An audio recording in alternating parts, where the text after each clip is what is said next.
యోబు గ్రంథంలో నుంచి 8వ అధ్యాయాన్ని 22 వచనాలు ఉన్నాయి. మార్చి చదువుదాం. అప్పుడు షూహీయుడగు బిల్దదు ఇట్లనెను, ఎంతకాలము నీవిట్టు మాట్లాడదువు?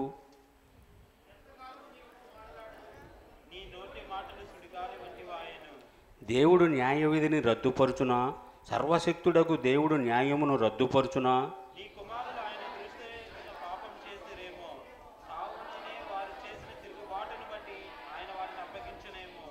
నీవు జాగ్రత్తగా దేవుని వెదికిన ఎడల, సర్వశక్తుడకు దేవుని బతిమాలు కొనిన ఎడల,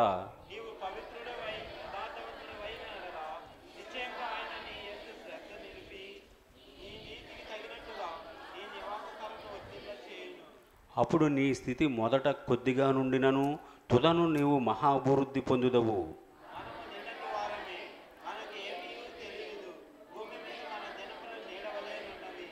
మునుపటి తరము వారి సంగతులు విచారించుము, వారి పితరులు పరీక్షించిన దానిని బాగుగా తెలుసుకొనుము.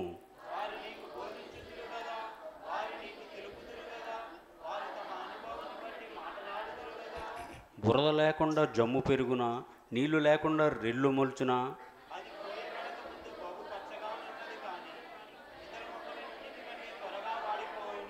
దేవుని మరుచు వారందరి గతి అట్లే ఉండును, భక్తిహీనుని ఆశ నిరర్ధకమగును.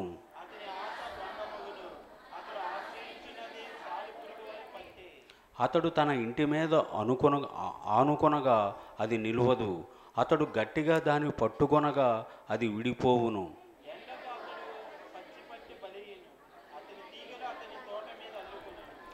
అతని వేళ్ళు గట్టు మీద చుట్టుకొనును, రాళ్ళు గల తన నివాసమును అతడు తేరి చూచును.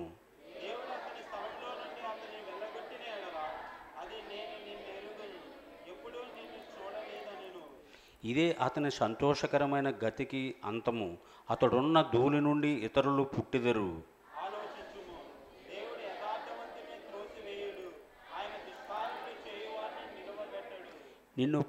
నిన్ను పగబట్టువారు అవమానభరితులగుదురు, దుష్టుల గుడారము ఇక నిలువపోవును.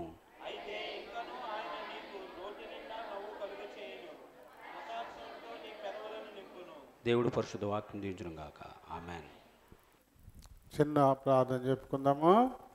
అందరు నాతో ఏకీభవించండి. ప్రేమ కలిగిన మా ప్రియా పరలోకపు తండ్రి, కృపా సత్య సంపూర్ణుడైన మా దేవా, వందనాలు, స్తోత్రాలు. మీ కృప చొప్పున మా జీవితాలలో అనుగ్రహించిన మరొక పునరుత్థాన దినాన్ని బట్టి హృదయపూర్వకంగా మీకే కృతజ్ఞతాస్తుతులు చెల్లించుచున్నాను. ఇంతవరకు పాడి మీ నామాన్ని మహిమపరిచాము. మీ లేఖనాలను ధ్యానించాలని ఆశపడుతూ ఉన్నాం. మా వినికిడిలోనికి తేబడిన లేఖన భాగాన్ని దీవించండి. ఈ లేఖనాన్ని బట్టి దీనుడను బలహీనుడను ప్రభా, నీ వాక్యమును బట్టి మాట్లాడడానికై నిలబడబోతూ ఉన్నాను. దాంతో నన్ను ఖాళీ చేయండి. మీ చిత్తానుసారమైన మాటలు నా నోట నింపి మీరే మాట్లాడుకుని మహిమ పొందమని మిమ్మల్ని కోరుచు బ్రతిమాలుకుంటున్నా. చేర్చబడిన మా ప్రియులందరినీ బట్టి వందనాలు. ఇంకెవరైనా రాని ఉంటే త్వరపెట్టి తోడుకొని రండి. చిన్న చిన్న కారణాలకే ఆగిపోతున్న వారిని జ్ఞాపకం చేసుకోండి. వారి హృదయంలో ఒక నూతనమైనటువంటి ఆసక్తి పుట్టించి స్థిరపరచండి. అంతవరకు వారిని క్షమించండి. వచ్చిన వారెల్లా ఈ కొద్ది సమయం తమ హృదయాలు, చెవులు నీ పరలోకపు గవిని వైపు కేంద్రీకరించులాగున సహాయం చేయండి.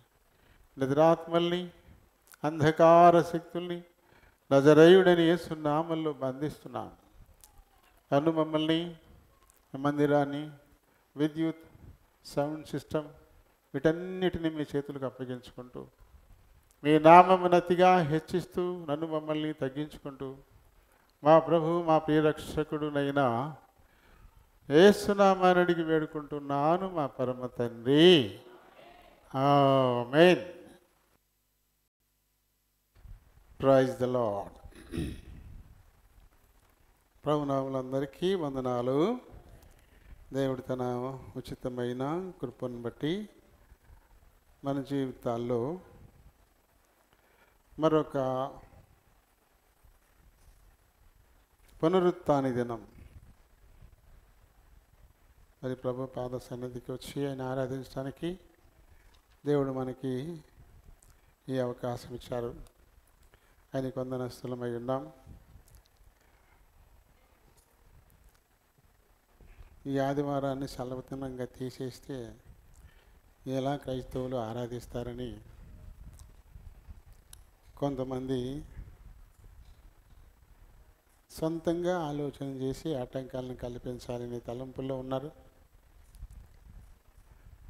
ఇలా తలంచిన వాళ్ళందరూ కొట్టుకెళ్ళిపోయారు, గతించిపోయారు. సెలవు దినం ప్రకటిస్తే మనకేమైనా ఇబ్బంది? ఆదివారం ఆరాధన జరుపుకోవడానికి సెలవు లేదు. ఆదివారం మనం ఆరాధించలేమా? వచ్చి ఎక్కడైనా ఒకళ్ళిద్దరు ఉద్యోగస్తులకి కొంచెం ఇబ్బంది అవుతుంది. వాళ్ళకు కూడా సెలవులు ఉన్నాయి, 22 సెలవులు ఉంటాయి ఆ సర్వీస్ సేవా కాలంలో. అవసరమైతే ఆ రోజు సెలవు పెట్టుకుని ఆరాధనకు ఉండవచ్చు. ఇబ్బంది ఏముంది? ఏదో అలాంటి తలంపులు సాతాను వారిలో పుట్టిస్తూ ఉన్నాడు. ఆలోచించడం వాళ్ళ వశంలో ఉంది కాబట్టి ఆలోచన చేస్తున్నారు. అన్నిటినీ చక్కపరచడానికి దేవుడు చాలినటువంటి వాడు. అయితే మన వంతు వారి ఆలోచనలు నిర్వీర్యమైపోయేలా చేయనాయన అంటూ ప్రభువుకు మనం ప్రార్థన చేయాల్సిన వారంగా ఉన్నాం. అంతే, మనం ప్రార్థన చేయడమే. ఎన్నో పుట్టుకొస్తాయి నరుల్లో హృదయ ఆలోచనలు. అయితే ప్రత్యుత్తరం ఒకటే, దేవుడి దగ్గర నుంచి వచ్చేది. ఇంకొక కొత్త పాట మనందరం కలిసి పాడదాం. మీకు నేర్చుకోవాలి ఇది. ఎందుకంటే రాత్రింబవళ్ళు నేను పాడతాను యేసునామాన్ని, క్రీస్తునామాన్ని, రాత్రి పగలు కూడా నేను పాడతాను అంటూ రాయబడినటువంటి కీర్తన ఇది. చిన్నమందా భయపడకుడి అని లూకా 12:32 బట్టి రాయబడిన కీర్తన. ఎంత సంతోషమే సంతోషం అనే పాట, అదే వాక్యాన్ని బట్టి కూడా ఇది రాయబడినటువంటి కీర్తన. ఇది కొత్త పాట మనం పాడలే, ఇప్పుడే పాడుతున్నాము. సింపుల్గానే ఉంటుంది. అందరూ చక్కగా నాతో కలిపి పాడాలి. నేను ముందు పాడతాను, వెనకాల మీరు పాడదాం. పల్లవి ఒక 2 చరణాలు మట్టుకే పాడి ముగించుకుందాం. ఇంకా 8 చరణాలు ఉన్నాయి. ప్రసంగం టైం బట్టి అది పాట అంతా. మరి ఒక పల్లవి 2 చరణాలు మట్టుకే పాడదాం. రాత్రింబవళ్ళు పడేదను యేసునామం, క్రీస్తునామం, యేసునామం. అదేంటో ఆ రికార్డింగ్లో బాగాలేదు, నా వరకే వినపడుతుంది. మామూలుగా ఆ బుక్లు ఆ పాటలు చూస్తుంటే నా వరకే వినపడుతుంది. క్రీస్తునామం వినపడట్లా, అలా ఉంది. అది మనం అది కలిపి పాడాలి. ఏమంటారు చూడండి, మనం కూడా చేయాల్సిన పని ఇది కదా. కొంచెం శృతి ఎక్కువ పెట్టుకుందాం. రాత్రింబవళ్ళు పడేదను యేసునామం, క్రీస్తునామం. రాత్రింబవళ్ళు పడేదను యేసునామం, క్రీస్తునామం. అనండి. రాత్రింబవళ్ళు పడేదను యేసునామం, క్రీస్తునామం.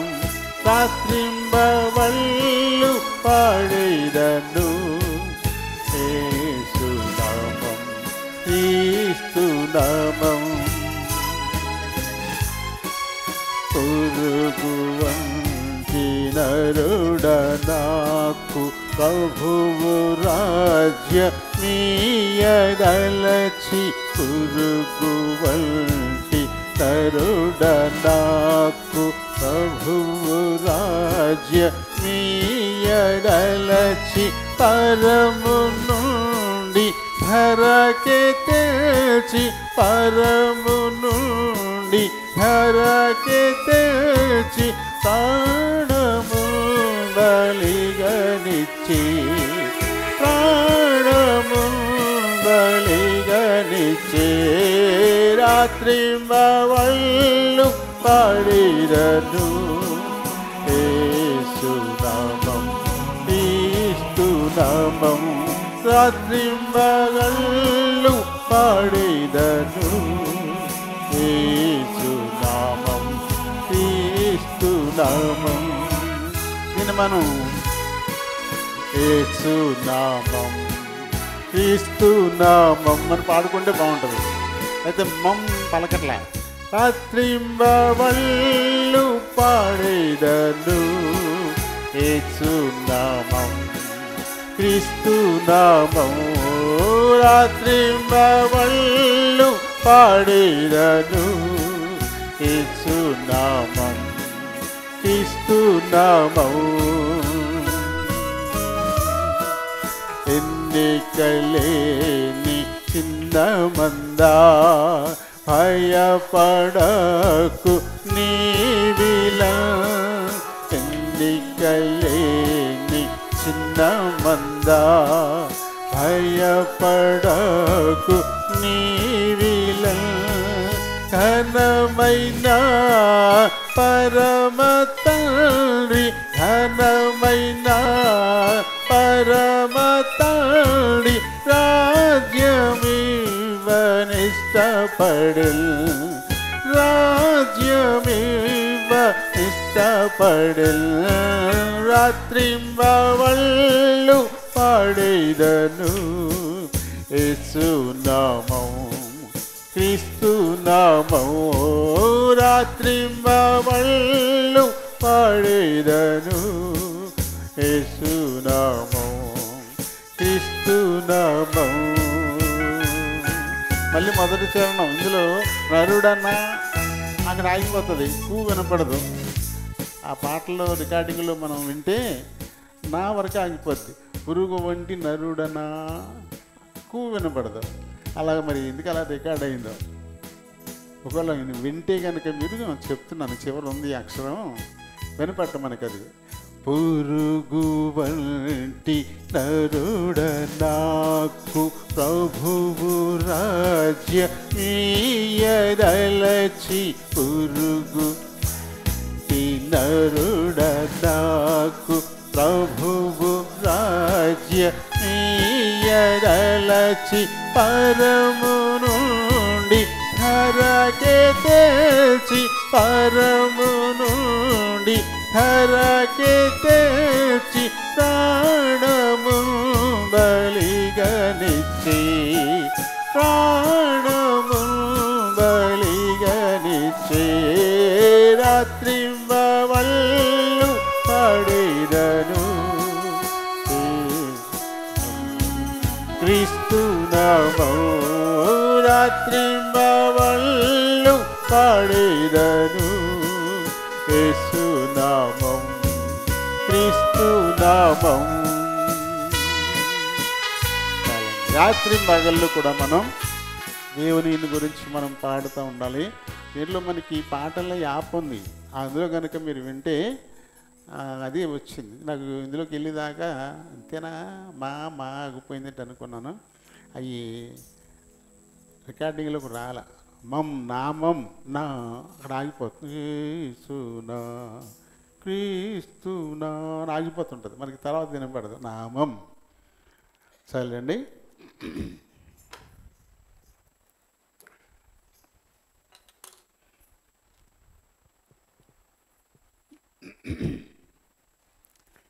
చదువుకున్నటువంటి లేఖన భాగంలోకి మనం వద్దాం. యోబు మొత్తం 42 అధ్యాయాలు, 42 అధ్యాయాలు మొత్తం అంతా ఒకటే విషయం, అది ఒకటే విషయం. అందులో బ్రేక్లే ఉండవు, విడివిడిగా ఏమీ ఉండవు. ఇదంతా ఒక ఒక నాటికలాంటిది,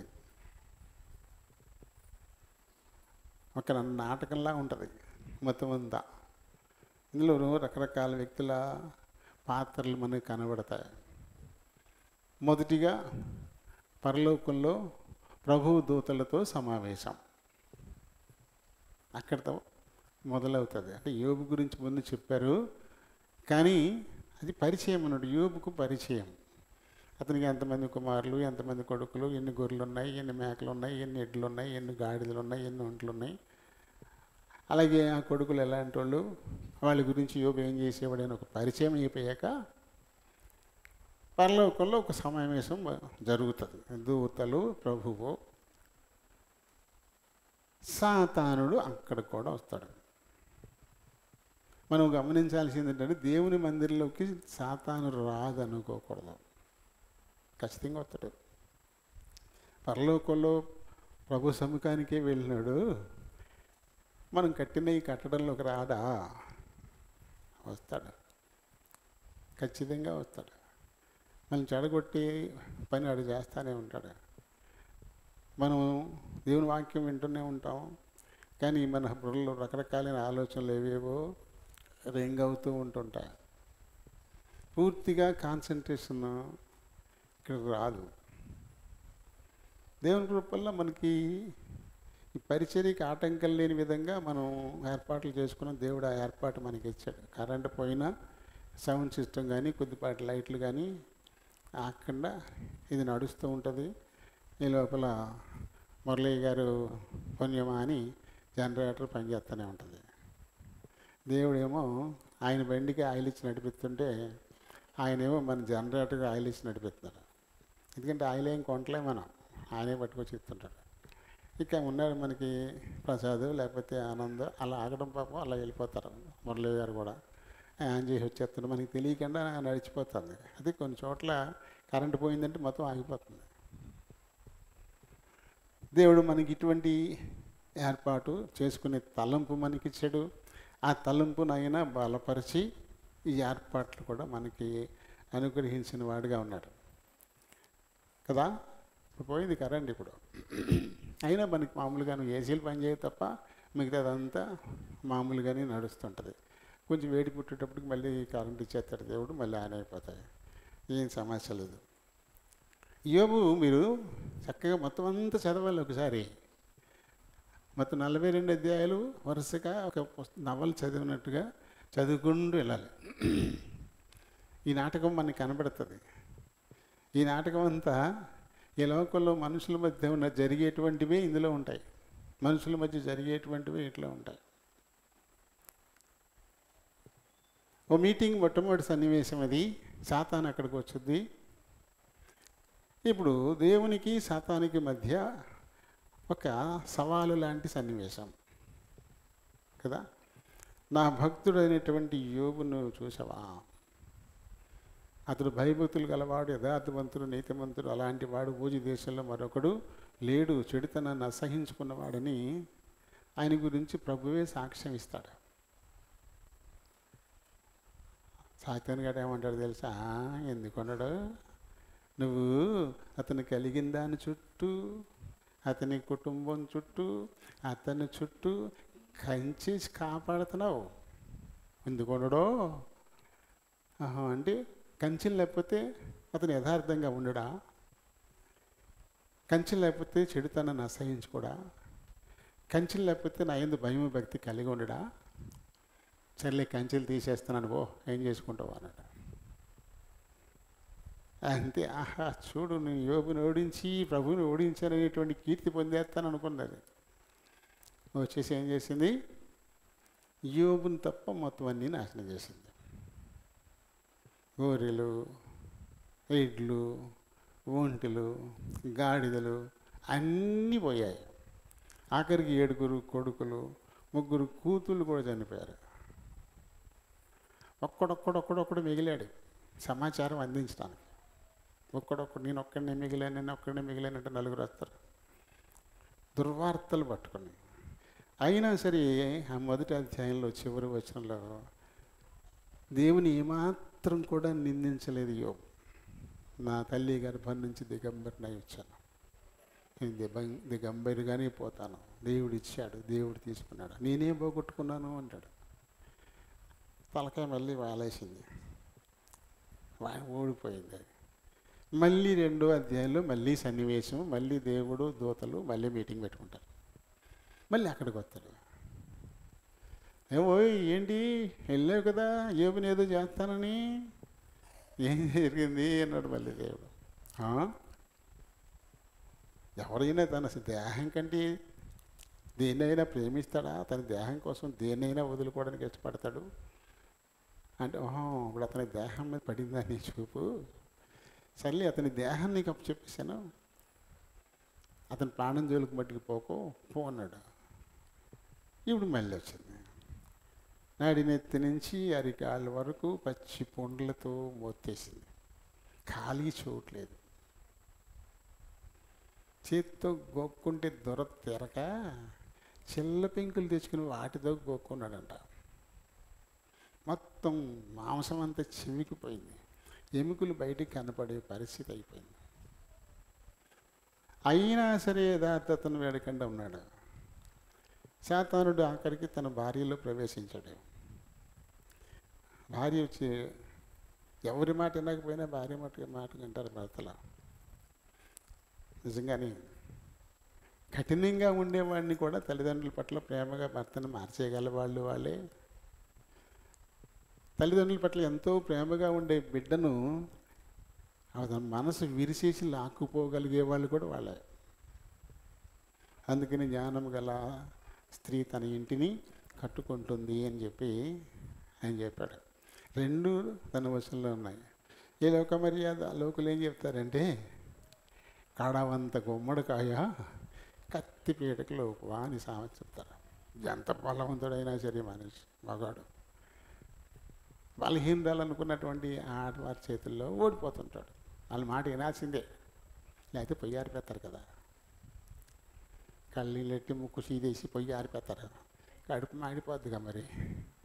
కాబట్టిగా కుసేపు పెట్టిగా ఉన్నా చివరికే సరేలే అంటూ వచ్చేస్తారు అంతే. అలా అయ్యో భార్యలో ప్రవేశించి ఏం మాట్లాడుతుంది, నీకు అసలు ఏమీ ఇంగితం లేదా, నీకు ఏం చేశాడు నీ దేవుడు, నీకు నీ సంపద అంతా పట్టుకెళ్ళిపోయాడు, నీ బిడ్డలను చంపేశాడు, నీ ఆరోగ్యాన్ని తీసుకెళ్ళిపోయాడు, ఇంక ఏముందా నా దేవుడా దేవుడా అని ఏడుస్తావు, ఒక్కసారి దూషించేసి చచ్చిపో అంటుంది. దూషించుకోకుండా చచ్చిపోకూడదా? దూషించే చచ్చిపోవాలా? దూషించి చచ్చిపోవాలి. అవును కదా, ఏం చేశాడు నా దేవుడు అని చెప్పేసి ఇప్పుడు యోబు ఏం చేయాలి, దేవుడిని దూషించేయాలన్నమాట. అప్పుడు కూడా ఆవిడకి లోబడలే.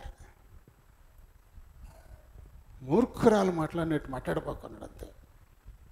మూర్ఖురాలు మాట్లాడినట్టు మాట్లాడబోకు. దేవుని వలన సుఖాలు మాత్రమే మనం అనుభవించదగునా, కష్టాలను అనుభవించకూడదా అంటే ఇంక సిగ్గుతోటి సైతాను వదిలిపెట్టి పోయిందేం ఊరుకోలే. ఆయన పరామర్శించడానికి వచ్చినటువంటి స్నేహితులను అట్టుకుంది, అది ఊరుకోడాడు. అయ్యో నా స్నేహితుడికి ఇంత కష్టం వచ్చిందా, సంపదంతా పోగొట్టుకున్నాడా, బిడ్డలను కూడా పోగొట్టుకున్నాడా, తన శరీరం కూడా కుళ్ళిపోయిందా, ఎంత కష్టం వచ్చింది నా స్నేహితుడికి అని ఎంతో ప్రేమతో పరామర్శించి ఆదరించి ధైర్యపరుద్దామని వచ్చారు 3 స్నేహితులు దూర ప్రాంతాన్ని వచ్చి. అయితే వచ్చి వెంటనే యోబుతో మాట్లాడి పని పెట్టుకోలేదు వాళ్ళు. ఎందుకంటే అలా ఉండిపోయారు. మనం చూస్తూ ఉంటాం, ఎవరినైనా ఇంట్లో ముఖ్యులను పోగొట్టుకొని వాళ్ళు ఏడుస్తూ ఉంటే పరామర్శించడానికి వచ్చిన వాళ్ళు వెంటనే మాట్లాడరు, కాసేపు అలా ఆడనేస్తారు, కాసేపు ఉండి ఎంతసేపు అని ఎడుస్తావు, ఎందుకు ఎడుస్తావు అలాగా అని తర్వాత మాట్లాడతారు. కాసేపు మాత్రం కొంచెం సైలెన్స్ ఉంటుంది వారి మధ్యన. అలాగే ఇక్కడ కూడా అదే సైలెన్స్. 7 రోజులు సైలెన్స్ ఏకంగా సరిపోయింది శాతానికి చోటు. ఇక్కడ 3 పట్టేసుకుంది. తన స్నేహితుడైన యోబు ఇటువంటి వాడు, ఎంత యథార్థవర్తనుడు, ఎంత దైవభక్తి గలవాడు, ఎంత నీతిమంతుడు, ఎంతగా చెడుతనాన్ని అసహించుకున్నవాడు, ఎంతగా దేవుని ప్రేమించాడో వారికి తెలిసి బాధతో వచ్చిన వాళ్ళు మళ్ళీ సాతాను వశమైపోయి ఇప్పుడు వీళ్ళు పడవడం మొదలెడతారు. ముగ్గురు స్నేహితులు, ఒకడు ఎలీఫసు, ఒకడు జోఫరు, ఒకడు బెల్దదు. ఈ ముగ్గురు స్నేహితులు. అయితే కొంచెం యథార్థవర్తనుడిగా పేరు పొందినటువంటి ఇంకొక అతను, యోబుని ఎరిగినవాడు, చిన్న వయస్కుడు, ఆయన్ని కూడా యోబుని పరామర్శించడానికి వచ్చాడు. అతని పేరు ఎలీహు. ఈ ముగ్గురు తమ ఇష్టానికి మాట్లాడతారు. యోబుని వచ్చింది ఒక ఉద్దేశంతో, ఇది వచ్చిన తర్వాత సాతాను వశమైపోయి మాట్లాడి వేరుగా ఉంటాయి.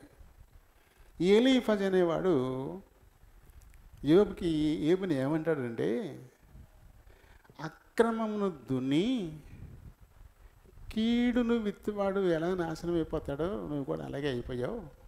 నువ్వు అక్రమాన్ని దున్నావు, కీడును విత్తావు అంటాడు. ఇంకా వంచకుడు నువ్వు అంటాడు. యోబుని వంచకుడు అంటాడు. యోబు 4:8 15:5 ఈ మాటలు మనం చూస్తాం. 4:8 అక్రమమును దున్ని కీడును నువ్వు విత్తావు. అంటే నువ్వంత అక్రమం చేశావు కాబట్టి కీడు రాకపోతే ఏమవుద్ది? నువ్వు వరి పంట వేసావు కాబట్టి వరి పంటే వస్తుంది అన్నట్టుగా, నువ్వు అక్రమాన్ని దున్ని అక్రమం చేసి కీడుని విత్తితే నీ కీడు రాకుండా ఏమవుతుంది అంటాడు. 15:5 వంచకుడు అంటాడు. ఎవరు అనిపిస్తున్నారు ఈ మాటలు? ఎవరు ఇలా అనిపిస్తున్నారంటే సాతాను ప్రేరణి. ఆ తర్వాత బెల్దదు. ఇతనేమంటాడు, నీ 7 కొడుకులు చచ్చిపోయారా, 3 కూతుళ్ళు చచ్చిపోయారా, నీ పిల్లలు దుష్కార్యాలు చేశారేమో అందుకే చచ్చారు అన్నట్టుగా ఆడు మాట్లాడతాడు. మరి ఈయన ఏం చేశాడు? 1:5 మనం చూస్తాం కదా, ప్రతిరోజు తన కుమారులు ఏమన్నా తప్పు చేశారేమో, పాపం చేశారేమో అని చెప్పేసి వారిని శుద్ధి చేసి వారి కొరకు బలి అర్పణలు అర్పించినటువంటి వాడు ఉన్నాడు. కానీ ఈయనేమంటాడు, నీ కొడుకులు ఊరినే చచ్చిపోయారా, నీ బిడ్డలు ఊరినే పోయారా, వాళ్ళేమో చెడు చేసి ఉంటారు, దుష్కార్యాలు చేసి ఉంటారు అందుకనే పోయారు అన్నట్టుగా మనసును కష్టపెడతాడు తను వచ్చి. ఆ తర్వాత జోఫర్ అనేవాడు వచ్చి ఏమంటాడు, యోబుని ఏకంగా నువ్వు వదరుబోతు అంటాడు. ఏకంగా నువ్వు వదరుబోతు అంటాడు. 11:2 మనం ఈ మాట చదువుతాం. యోబుని వదరుబోతు అనే మాట మాట్లాడతాడు. అంటే మరి కష్టంలో ఉన్నవాడిని పరామర్శించేది, ఓదార్చేది ఇలాగేనా? ఏ మనిషి కూడా అండలాగా, సైతాన్ని మాత్రమే అంటాడు. మనుషులు ఎవరు అనరు. ఒకవేళ నిజంగా వాళ్ళ మీద వీళ్ళకి ఏదైనా వేరే ఉద్దేశం ఉన్నా సరే అక్కడ మట్టుకు అనరు ఖచ్చితంగా. బయటకు వచ్చిన తర్వాత ఏమైనా అనుకుంటారేమో, ఎదురుకుండా మట్టుకు పొరపాటును కూడా అలా మాట్లాడరు. కానీ వీళ్ళు ముగ్గురు కూడా ఆ రకంగా మాట్లాడి చాలా బాధ పెట్టిన వారుగా ఉంటారు వీళ్ళు. అయితే వీళ్ళల్లో బెల్దదు అనేవాడి మాటల్ని ఇప్పుడు మనం చదివాం. ఇవన్నీ ఎందుకు చెప్పుకోతున్నానంటే వివరణంతా ఈ 8వ అధ్యాయంలో బెల్దదు యోబుతో మాట్లాడిన మాటలు ఇవి. ముగ్గురు ఉన్నారు కదా స్నేహితులు, ఎలీఫజు, బెల్దదు, జోఫరు. ఇందులో మధ్యోడు బెల్దదు అనమాట. ఇతను షూహీయుడు. అంటే అబ్రహాము కెత్తురాల కుమారుడైన షూవహు సంతతికి చెందినటువంటి వాడు వీడు. అంటే శారమ్మ గారు చనిపోయిన తర్వాత ఇసాకు పెళ్లి చేసిన తర్వాత ఇసాకుని రెబ్బకమ్మని ఒక కాపురం పెట్టించేసి ఈయన ఒంటరిగా ఉండకుండా ఇంకొక అమ్మాయిని పెళ్లి చేసుకున్నాడు. అప్పుడు మళ్ళీ ఎక్కువ మంది పిల్లలు వచ్చారు. వాళ్ళల్లో ఒక కొడుకు షూవహు. ఆ షూవహుకు సంతతికి చెందినటువంటి వాడు ఈయన షూహీయుడైన బెల్దదు. ఇతను మాట్లాడిన మాటలను ఇప్పుడు మనం చదివాం. ఈ అధ్యాయం అంతా బెల్దదు మాట్లాడిన మాటలే. మరి ఇతని గురించి మనం ఎందుకు చెప్పుకుంటున్నాం? ఈ మంచోడు కాదు కదా. సాతాను ప్రేరణతో ఈ రకంగా యోబును దూషిస్తున్నాడు కదా. మరి వెళ్ళేటప్పుడు ఇతని మాటలు మనం ఎలా ధ్యానిస్తాం? ఎందుకంటే మత్తయి సువార్తలో 23వ అధ్యాయంలో 2-3 వచనాలు మనం చదివితే యేసుప్రభు చెప్పిన మాటలను మనం వింటాం. శాస్త్రులను పరిసయ్యులను మోషే పీఠమందు కూర్చుండువారు గనుక వారు మీతో చెప్పు వాటన్నిటినీ అనుసరించి గైకొనండి, అయినను వారు చేసేది మటుకు చేయొద్దు. అది ప్రభువే చెప్పాడు. వారు చెప్పేది ఒక మంచి మాటే, అయితే ఆ మాటను వాళ్ళు అనుసరించరు, దాని ప్రకారం వాళ్ళు నడుచుకోరు. కాబట్టి వారు చెప్పిన మాట అయితే ధర్మశాస్త్రంలో నుంచి వస్తుంది. ఎవరు చెప్పినా మంచి మాటే అది, దాన్ని మనం ఒప్పుకోవాలా. అంతేగాని వాళ్ళు చేసినట్టు మటుకు మనం చేయకూడదు. ఎందుకంటే వాళ్ళు చెప్పుదరే కానీ చేసేవారు కారు. కాబట్టి ఇక్కడ బెల్దదు చెప్పిన మాట మంచిదే, అతను ఎలాంటి వాడైనా కావచ్చు, కానీ చెప్తున్న మాటల మటుకు ఇక్కడ మంచిగానే ఉంటాయి. అయితే అవి యోబుకి సరిపోతాయా చాలవా అది చూడాలా. మంచి ఉద్దేశంతో వచ్చేవాళ్ళ మాటలు వేరుగా ఉంటాయి, చెడు ఉద్దేశంతో ఉన్న మాటలు వేరుగా ఉంటాయి. కాబట్టి యోబుకైతే ఇతని మాటలు సరిపోవు.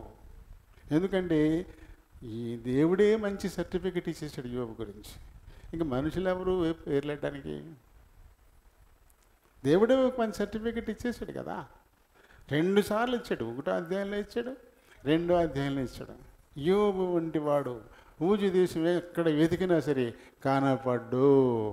అలాంటోడు నా భక్తుడైన యోబని దేవుడు ఒక మంచి సర్టిఫికెట్ ఇచ్చేసిన తర్వాత ఎలీఫజ్ ఎవడు, బెల్దద్ ఎవడు, జోఫర్ ఎవడు, ఇవి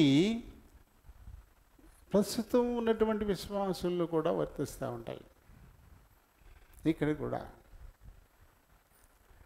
యథార్థంగా నడుచుకునే వాళ్ళే. కష్టాలనేవి, రోగాలనేవి మనుషులు కాకపోతే ఎవరికి వస్తాయి? ప్రతి జీవికి వస్తాయి, కానీ అవి చెప్పుకోలేవు. పశువులకి రోగాలు రావా? ఇప్పుడు కోళ్ళు చూడండి, లక్షల కోళ్ళు చచ్చిపోయినాయి రోగం వచ్చే. మనకి కరోనా వచ్చినట్టు వాటికి బర్డ్ ఫ్లూ అనేటువంటి వ్యాధి వచ్చింది. పాపం ఒకేసారి గొయ్యి తీసేసి వేల కొలది కోళ్ళని కప్పెట్టేశారు.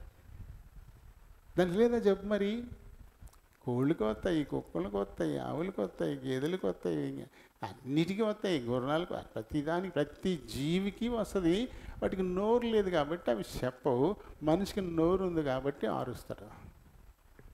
అంతే కదా, అందరికీ వస్తాయి. ఇందులో యథార్థవంతులకి వస్తాయి, పాపులకి వస్తాయి. ఎందుకంటే వాళ్ళు వీళ్ళు తాగుతున్న నీళ్ళు ఒకటే, వాళ్ళు వీళ్ళు తింటున్న తిండి ఒకటే, వాళ్ళు వీళ్ళు పీలుస్తున్న గాలి ఒకటే, వాళ్ళు వీళ్ళ మీద వస్తే ఆ ఉష్ణం, ఆ వేడి, ఆ వాతావరణం ఒకటే. కాబట్టి వాళ్ళది అదే శరీరం, వీళ్ళది అదే శరీరం, రక్త మాంసములు సేమ్ ఒకటే కదా. కాబట్టి తెగుళ్ళు అనేవి అందరికీ వస్తాయి. అయితే దేవుని బిడ్డలకు ఉన్నటువంటి అసెట్ ఏంటంటే దేవుడు మంచి వాగ్దానం ఇచ్చాడు, నేను స్వస్థపరచు యెహోవాను. ఎవరికి?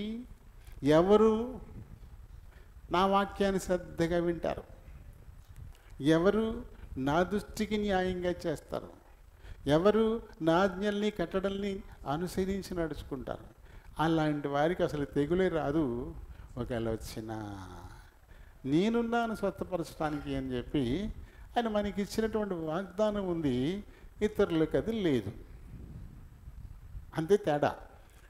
వ్యాధులు కామన్ అందరికీ కామని వ్యాధులు. ఈ వ్యాధులన్నిటికీ మూలం ఏంటంటే మనం తాగుతున్న నీళ్లు, మనం తింటున్న తిండి, మనం పీల్చే గాలి, మనం నడుస్తున్న నేల, మన చుట్టూ ఆవరించి ఉన్న ఈ వాతావరణం, వీటిని బట్టి రోగాలు వస్తాయి. మరి ఇక్కడేగా మనం ఉన్నాం కాబట్టి మనకి వస్తాయి. అయితే దేవుని యందు ఎవరైతే నమ్మిక ఉంచుతారో వారిని కృప ఆవరిస్తుంది అన్నాడు. దేవుని యొక్క కృపా కవచంలో ఎవరు ఉంటారో వారు స్వస్థ పొందుతారు. వాళ్ళు తెగిలి రాదు, వచ్చినా స్వస్థపడతారు. అవును, నాకు కరోనా వచ్చింది. కరోనా వచ్చింది, ఇంట్లోనే తగ్గిపోయింది. ఏ డాక్టరు మన ఇంటికి రాలే, ఇంట్లోనే తగ్గిపోయింది. మీరు ఈ కరోనా వచ్చి హాస్పిటల్కి వెళ్ళి లక్షలు ఖర్చు పెట్టి అక్కడి నుంచి అక్కడికి రాజమండ్రి గోదావరికి వెళ్ళిపోయారు. ఇంటికి రాలా, లక్షలు ఖర్చు పెట్టేసుకున్నారు. మనం డాక్టర్ దగ్గరికి వెళ్ళలేదు, డాక్టర్ని పిల్లలేదు, వైద్యానికి ఇంట్లోనే ఉన్నాం, ఇంట్లోనే స్వస్థత వచ్చేసింది. ఎలా? అది ఎందుకంటే దేశమంతా ప్రపంచమంతా ఉంది కరోనా, ప్రపంచమంతా ఉంది. కానీ చాలామంది దైవజనులు చచ్చిపోయారు. ఇలా ఎక్కువ మంది దైవజనులు ఎవరంటే వాళ్ళు షూటింగ్ చేయించుకున్న వాళ్ళు, హీరోలు అనమాట. అంటే నేను టీవీల్లో ప్రసంగాలు చేయడానికి మేకప్ చేసుకుని ఒక స్టూడియో, ఒక గదిలో ఆ రాసుకున్నది ఏదో చెప్తారనమాట, డైలాగ్ చెప్తారు, అదే మనకి ప్రసారం చేస్తారు. షూటింగ్ వాళ్ళే చచ్చిపోయారు ఎక్కువ మంది. నేను డాక్టరేట్ చేశాను కదా, ఆయన పేరెంట్ శ్యామ్ కుమార్ కదమ్మా, థియలాజికల్ యూనివర్సిటీ విశాఖపట్నం. ఆయన ఒకసారి నేను ఫోన్ చేశాను, ఆయనతో మాట్లాడదాం ఫోన్ చేస్తే, అన్నా నేను షూటింగ్లో ఉన్నానన్నా అంటున్నాడు. షూటింగ్లో ఉన్నాడంట. ఏంటంటే టీవీలో ప్రసారం చేయడం కొరకు ముందు రికార్డ్ చేస్తారు. అంటే దేవుడిచ్చిన వాక్ కాదది. వీళ్ళు కూర్చుకుంటాడు ఒక అరగంటకి, 30 నిమిషాలకి, 20 నిమిషాలకో వాళ్ళు రాసుకొని పెట్టుకుని అది మట్టుకు అప్పచెప్తారనమాట. దాన్ని షూట్ చేస్తారు. అందుకోసం ఏం చేస్తారు, మేకప్ చేస్తారు, ఐబ్రోస్ దిద్దుతారు, మీసాలు దిద్దుతారు, ఇంకెక్కడైనా మచ్చలు ఉంటే వాటిని కప్పెడతారు, చక్కగా కనపడాలి. ఆయన చనిపోయాడు, కరోనాతో వాళ్ళ ఆవిడ చచ్చిపోయింది. చాలామంది దైవజనులు చచ్చిపోయారు, ఎక్కువ మంది షూటింగ్ హీరోలే. దేవుని యందు నమ్మిక లేదు. దేవుడు ఖచ్చితంగా నాకు స్వస్థసిస్తాడని చెప్పేసి ఇంట ఉండి కనిపెట్టలేదు. ముబ్బడిగా లక్షలు ఉన్నాయి, అవి ఉన్నాయి కదా అని హాస్పిటల్కి వెళ్ళిపోయారు. అంటే జైల్లోకి వెళ్ళిపోయారు. కరోనా టైంలో హాస్పిటల్కి వెళ్ళమంటే జైలే, ఒక సెల్లో అందులో పెట్టేస్తారు అంతే. ఎవరిని రానెవరు, ఎవరిని పోనెవరు. డాక్టర్ గారు ఎప్పుడన్నా ముసుగేసుకొని వచ్చి చూసి ఎలా ఉంది అంటాడు, వెళ్ళిపోతాడు. ఇంకా అంతే, చేయలే. సరే ఏమైపోయాడో ఎవరికి అక్కర్లే. అలా చాలామంది చనిపోయారు పాపం, చాలామంది చనిపోయారు. దైవజనులు ఎక్కువ మంది చచ్చిపోయారు ఈ కరోనా బారిన పడి. ఏంటి రీజను? ఏ రీజన్ అంటే దేవుని మీద నమ్మిక లేదు. నా దేవుడు స్వస్థపరుస్తాను అన్నాడు కాబట్టి నేను ఎక్కడికి పోను, నేను ఇక్కడే ఉంటాను. ఇంకా నేను ఈ భూమి మీద ఉండి ఆయన సేవ చేయడం ఆయన చిత్తమైతే నేను బ్రతుకుతాను, లేకపోతే తీసుకెళ్ళిపోతాడు. అందాక అందుబాటులో ఉండి కొద్దిపాటి ఏమో మన దగ్గర ఔషధాలు ఉంటాయి కదా. ఏంటి ఒకటే చెప్పాడు కదా జగన్ గారు, ఒకటే చెప్పాడు, ఏముంది పారాసిటమాల్ అంతే కదా, ఇంకేముంది, పారాసిటమాల్ వేసుకోవడం తప్పితే దీనికి మందే లేదు, కరోనాతో మనం కలిసి కాపురం చేయాలన్నాడు ఆయన. మొట్టమొదట చెప్పింది ఆయనే ఆ డైలాగ్. అందరూ నవ్వారు. కానీ ఐక్యరాజ్య సమితి నుంచి కూడా అదే వచ్చింది స్టేట్మెంట్. ఐక్యరాజ్య యుఎన్ఓ ఉంటుంది, ఐక్యరాజ్య సమితిలో ఉంటుంది, హూ అని వరల్డ్ హెల్త్ ఆర్గనైజేషన్ అని ఉంటుంది, ప్రపంచ ఆరోగ్య సంస్థ. వాళ్ళు చెప్పారు, ఇదే మాట చెప్పారు. ఎక్కడో ఆంధ్రప్రదేశ్లో ఒక ముఖ్యమంత్రి గారు మామూలుగా ఓ చెప్పిన మాటని అందరూ హేళన చేసి నవ్వారు. కానీ వాళ్ళు చెప్పారు, అదే మాట వాళ్ళు చెప్పారు, ఈ కరోనాతో మనం కలిసి కాపురం చేయాల్సిందే, దీనికి మందు లేదు, జాగ్రత్తలు తీసుకోండి అంతే అని చెప్పారు. ఇంకప్పుడు ఇంకెక్కడికి వెళ్తావు వైద్యానికి నువ్వు? దీనికి వైద్యమే లేదని చెప్పేసి ప్రపంచ ఆరోగ్య సంస్థ చెప్పినప్పుడు నువ్వు ఈ హాస్పిటల్కి వెళ్తే మాత్రం ఏముంది, నువ్వు వస్తే వద్దంటారా? ముందు ₹1,00,000 కట్టు, జాయిన్ చేసుకుంటాను అంటాడు. ఏముండదు, ఆ పారాసిటమాల్ టాబ్లెట్ అంతే, లేకపోతే సిట్రజిన్ టాబ్లెట్ ఇస్తాడు. ఎలర్జీ, ముక్కు కారుతుంది, రొంప వస్తుంది కదా, ముక్కు కారుతూ ఉంటుంది, జ్వరం వస్తుంది, ముక్కు కారకుండా సిట్రజిన్ టాబ్లెట్ ఇస్తాడు.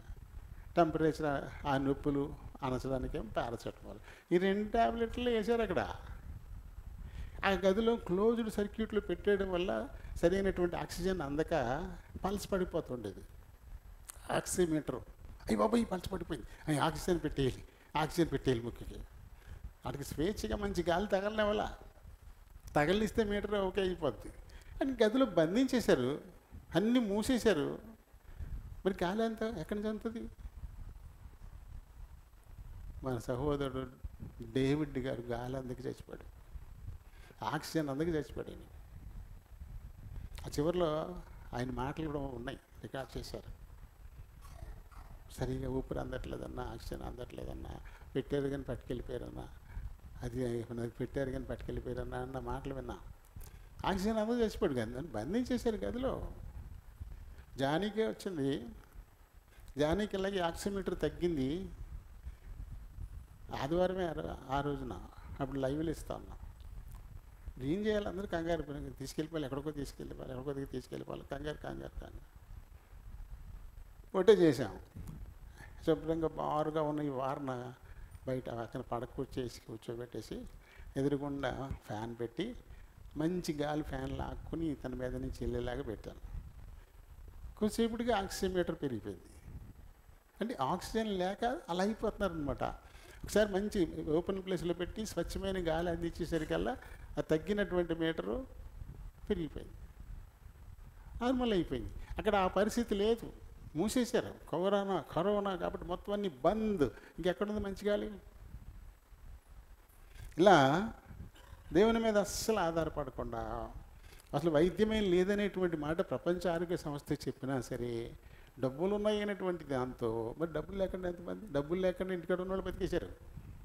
ఈ డబ్బున్న వాళ్ళు ఎక్కువ మంది పోయారు. వస్తాయి ఇలాంటివి. అయితే ఎవరైతే ఆయన నమ్మి ఉంచుతారో వారిని కృప ఆవరిస్తుంది అంటారు. దేవుని కృప ఆవరిస్తుంది, కమ్మేసుకుంటుందంట కృప. అది కాబట్టి అందరికీ వస్తాయి కామన్గానే. అయితే ఇందులో మళ్ళీ ఇంకొకటి ఉంది. కొన్నేమో అందరికీ మామూలుగా వస్తాయి, కొన్నేమో శిక్షాదండనగా వచ్చాయి, కొన్ని ఉంటాయి. కొన్నేమో దేవుని నామం మహిమపరచబడ్డానికి కొన్ని ఉంటాయి. హిజ్కియాకి మరణకరమైన రోగం ఎందుకు వచ్చింది? సిద్కియాకి అరికాళ్ళల్లో ఎందుకు పుండ్లు వచ్చాయి? ఇంకొక అతను ఉంటాడు, అతనికి నుదుటను కుష్టు వచ్చింది ఒక రాజుకి. అమ్మా ఉజ్జియా ఎందుకు వచ్చినాయి వీళ్ళకి? హిజ్కియా ఒక్కడే కరుణింపబడ్డాడు, మిగతా వాళ్ళు కరుణింపబడ్డా. ఎందుకంటే ఇటువంటి ఒక భయంకరమైనటువంటి రోగం శిక్షాదండనగా వచ్చినా ప్రభు పాదాల దగ్గరికి రాలేళ్ళు. కానీ హిజ్కియా గోడ వైపు తన ముఖాన్ని తిప్పుకొని కన్నీరు మున్నీరుగా, ప్రభువా నేను ఎంతగా నీ మీద ఆనుకున్నాను, నీకోసం నేను ఎంతగా పరితపించాను, నేను చేసిన కార్యాలన్నీ జ్ఞాపకం చేసుకోవా అంటూ ఏడ్చాడు. అంతే, చస్తావు అని చెప్పిన ఆయన ఆ ఇంటి గడప దాటికి ఇంకా బయటికి పోలా, ఆ గదిలో నుంచి నడవాలోకి వచ్చాడు. అంతే, వెంటనే మళ్ళీ వెనక పంపించి నువ్వు చావో, నీకు 15 ఏళ్ళు ఆయుష్ ఇస్తున్నాను అని చెప్పించాడు దేవుడు. అంటే అలా చేయడానికి దేవుడు చాలినవాడు. మనల్ని క్రమపరచడానికి, దేవుణ్ణి ఒకవేళ మరిచిపోయినప్పుడు, ఈ లోక సంబంధమైనటువంటి సౌఖ్యాలు పెరిగిపోయినప్పుడు, వేరే అవసరాలే లేకుండా ఇబ్బడిగా సౌకర్యాలు ఉన్నప్పుడు, అన్నీ అందుబాటులో మనకు ఉన్నప్పుడు దేవుణ్ణి మర్చిపోతాం. అవసరం ఏముంది? అవసరం లేదు, అంతే. ఏదైనా ఆకలిస్తేనే లేదా దెబ్బ తగిలితేనే పిల్లడు అమ్మ అంటే వస్తాడు, లేకపోతే అటు ఇష్టానికి పడి ఆడుకుంటాడు. ఎండ కొండ అని లేకుండా ఆడుతూనే ఉంటాడు. పడ్డాడు అనుకోండి, మొక్కలు కొంచెం కొట్టుకుపోయింది అనుకోండి, అమ్మే అని ఏడ్చుకుంటూ వస్తాడు. లేకపోతే అమ్మ గుర్తుండదు. అలాగే కడుపు బాగా మాడితేనే అమ్మ అన్నం అంటే వస్తాడు, లేదా అమ్మ గుర్తుండదు, ఆడుకుంటూనే ఉంటాడు. మనం అలాంటి వాళ్ళమే. ఏదైనా ఒక అవసరత ఏర్పడితే తప్ప దేవుడు గుర్తురాడు మనకి. అలాగే దేవుని పూర్తిగా మర్చిపోతుంటాం. అలాంటి సమయాల్లో ఒకసారి మనం ఆయన గుర్తు చేసుకోవడం కోసం ఏదో ఒక రకమైన సమస్య సృష్టిస్తాడు. ఒక సమస్య మనతో ఉంటే మన నోట ఎప్పుడూ దేవుడి పేరు ఉంటుంది, మన హృదయంలో ఎప్పుడూ ఆయన గురించి చింతన ఉంటుంది, ఒక ప్రార్థన ఉంటుంది. అవసరత అంటూ లేకపోతే ప్రార్థన లేదు, దేవుని గురించినటువంటి చింతన లేదు, మన ఇష్టానికి మనం ఉండిపోతాం. అలా గుర్తు చేయడానికి కొన్ని సోదరులు మనకి ఇస్తుంటాడు. అంతే తప్ప మనల్ని నాశనం చేయడం ఆయన ఉద్దేశం ఎప్పటికీ కూడా కాదు. మరి ఇక్కడ యోబుకు వచ్చిన సమస్య ఎందుకు అంటే, యోబుని ఎంతో గొప్ప చేయాలనుకుంటున్నాడు. అటు ఇటు తిరిగి విర్రవిగిపోతున్న సాతానును ఓడించాలనుకున్నాడు. నిజంగా నా యందు భయము భక్తి కలిగి ఉండేటువంటి వారిని నువ్వేమీ చేయలేవు, వారి నోట నా నామాన్ని దూషించేలా ఒక్క మాట కూడా నువ్వు ఉంచలేవు అని సవాలు విసిరి సాతానును ఓడించడం దేవుని ఉద్దేశం, యోబుని గెలిపించడం దేవుని ఉద్దేశం, యోబును రెట్టింపు బహుమానం ఇచ్చి ఇంకా ప్రపంచవ్యాప్తమైన కీర్తి ఇవ్వడం. ప్రపంచవ్యాప్తమైన కీర్తి ఇవ్వడం. ప్రపంచంలో ఎన్ని భాషల్లో మనకి బైబిల్ దొరుకుతుందో అన్ని భాషల్లోనూ యోబుని గురించి చదువుకుంటున్నారు. యోబు అనేటువంటి ఒక ఎంత గొప్ప దైవ భక్తుడు. సాక్షాత్తు దేవుడు తన నోటితో తానే యోబు గురించి అంత చక్కటి ప్రశంసల వర్షాన్ని కురిపించాడు. అందరూ చెప్పుకుంటున్నారు, మనం చెప్పుకుంటున్నాం. లేకపోతే ఇంత స్థానం ఎక్కడి నుంచి వస్తుంది, ఆయనకి ఇంత కీర్తి ప్రతిష్టలు ఎక్కడి నుంచి వస్తాయి? ఎంతగానో హెచ్చించాలి, దీవించాలని కోరుకున్నాడు కాబట్టి అనుమతించాడు. పైగా యోబు మీద ఆయనకు ఉన్నటువంటి నమ్మకం అది. ఎట్టి పరిస్థితుల్లోనూ పరిస్థితులన్నీ తల్లకిందులైపోయినా సరే యోబు నా నామాన్ని ఎరుగనండు, నన్ను దూషించడు, నా యందు భయభక్తులు విడిచిపెట్టడు, తన యథార్థతను వదులుకోడు అనేటువంటి అంత గొప్ప నమ్మకం దేవుడికి ఉందో చూడండి. ఆ నమ్మకాన్ని యోబు వమ్ము చేయలేదు. అయితే చాలా అధ్యాయాలు, దాదాపు 3వ అధ్యాయం నుంచి మొదలుపెట్టి 37వ అధ్యాయం దాకా ఈ స్నేహితులతోటి యోబు వాదిస్తూనే వచ్చాడు. యోబుని నువ్వు పాపివి, నువ్వు అక్రమంగా నడుచుకున్నావు, నువ్వు మోసకారివి, నువ్వు వేషధారివి, నువ్వు వంచకుడివి, నువ్వు పైకేదో భక్తి గలవాడిగా కనబడుతున్నావు, కానీ అబ్బో లోపలంతా అన్యాయమే అక్రమే అని చెప్పేసి అతన్ని రూపించాలనే ఉద్దేశంతో సాతానుడు తన స్నేహితుల ద్వారా బహుగా ప్రయత్నం చేశాడు. కానీ ఎక్కడా కూడా వీలవ్వలేదు. యోబు నా దేవునితో చెప్పుకుంటాను, ఆయనతోటి నేను నా కష్టాన్ని నేను ఆయనతోటి చెప్పుకుంటాను, ఆయనే నాకు సరైనడు, నేను ఆయనతోటి మాట్లాడుకుంటానని చెప్పేసి అంటాడు. ఈయన చూడండి 13వ అధ్యాయము 3వ వచనం, నేను సర్వశక్తుడగు దేవునితోనే మాట్లాడగోరుచున్నాను, దేవునితోనే వాదింపగోరుచున్నాను, మీరైతే అబద్ధములు కల్పించువారు, మీరందరూ పనికి మాలిన వైద్యులు, మీరు కేవలం మౌనంగా ఉండడం మేలు, అది మీకు జ్ఞానమని ఎంచబడును. చూడండి ఏమంటాడు, నేను ఆ దేవునితో చెప్పుకుంటాను, మీరేంటి, మీరందరూ అబద్ధికులు, మీరందరూ అక్రమార్కులు, లేనిపోయింది నా మీద మోపాలని మీరు ప్రయత్నం చేస్తూ ఉన్నారు, నన్ను మీరు ఆదరించడానికి రాలేదు, మరింతగా నన్ను బాధపడడానికి వచ్చారు తప్ప, కాబట్టి మీతో మాట్లాడి నాకేంటి ప్రయోజనం, మనుషులతో ఎందుకు నాకు వచ్చిన వాదన, నా ఈ పరిస్థితికి కారణం ఏంటో నా దేవుణ్ణి అడుగుతాను, నేను దేవునితో వాదించుకుంటాను, మీతో కాదని. ఇలా చాలా విషయాల్లో యోబు మనకు ఒక మాదిరికరంగా ఉన్నాడు. కాబట్టి మనుషులతో ఏంటి మనకు పని, మనుషులు రకరకాలుగా మాట్లాడచ్చు, కానీ అవి ఏమీ సరైనవి కాదు. ఎందుకంటే నీతిమంతులు లేడు, ఒక్కడు కూడా లేడని బైబిల్ చెబుతుంది. బట్ మనిషి నీతిమంతుడు అవ్వగలడా? ఇంకో మనిషిలోని తప్పొప్పుల్ని ఎంచడానికి ఏమాత్రం సరిపోతాడు మనిషి? నువ్వు తీర్పు తీర్చొద్దనే బైబిల్ చెప్తాను. అది దేవునికి వదిలేయాలి. నువ్వెవరికి తీర్పు తీర్చొద్దు. తీర్పు తీర్చే మానవుడా, నువ్వు కూడా అదే తీర్పుకు లోనైన వాడవు అనే మాట చెప్తాను. తీర్పుకు లోనైన మనము ఇతరులు ఎలా తీర్పు తీరుస్తాం? తీర్చలేం కదా. కానీ వీళ్ళు తీర్పు తీరుస్తూ ఉన్నారు. కాబట్టి అలాంటి వాళ్ళతో నాకేంటి? నా వాద్యం నా దేవుడితో చెప్పుకుంటాను, నేను ఆయనతో మాట్లాడుకుంటాను అని చెప్పేసి చెప్పి మనకు ఒక మాదిరి ఎంతోమంది మనకి తీర్పులు తీరుస్తుంటారు, మనకి వ్యతిరేకంగా మాట్లాడుతుంటారు, మనం చేసిన వాటిని ఎత్తి చూపుతూ ఉంటారు. మనం అనవసరంగా వాళ్ళతో వాదానికి వెళ్తుంటాం. కోపం వచ్చుద్ది, వాదానికి దిగుతాం. విస్తారమైన మాటలు వస్తే దోషం వచ్చేది. నువ్వు వాదించడానికి దిగావో నీ మాటల్లో కూడా తేడా వచ్చేస్తుంది. విలియం అన్న యూట్యూబ్లో ప్రసంగాలు ఎక్కువ వినపడతాయి. ఎడ్వర్డ్ గారు ఆయన ఈ మధ్యన మాట్లాడిన మాటలు చాలా కాంట్రవర్సీ అయిపోయినాయి. చాలా పరుష పదాలు వాడాడు.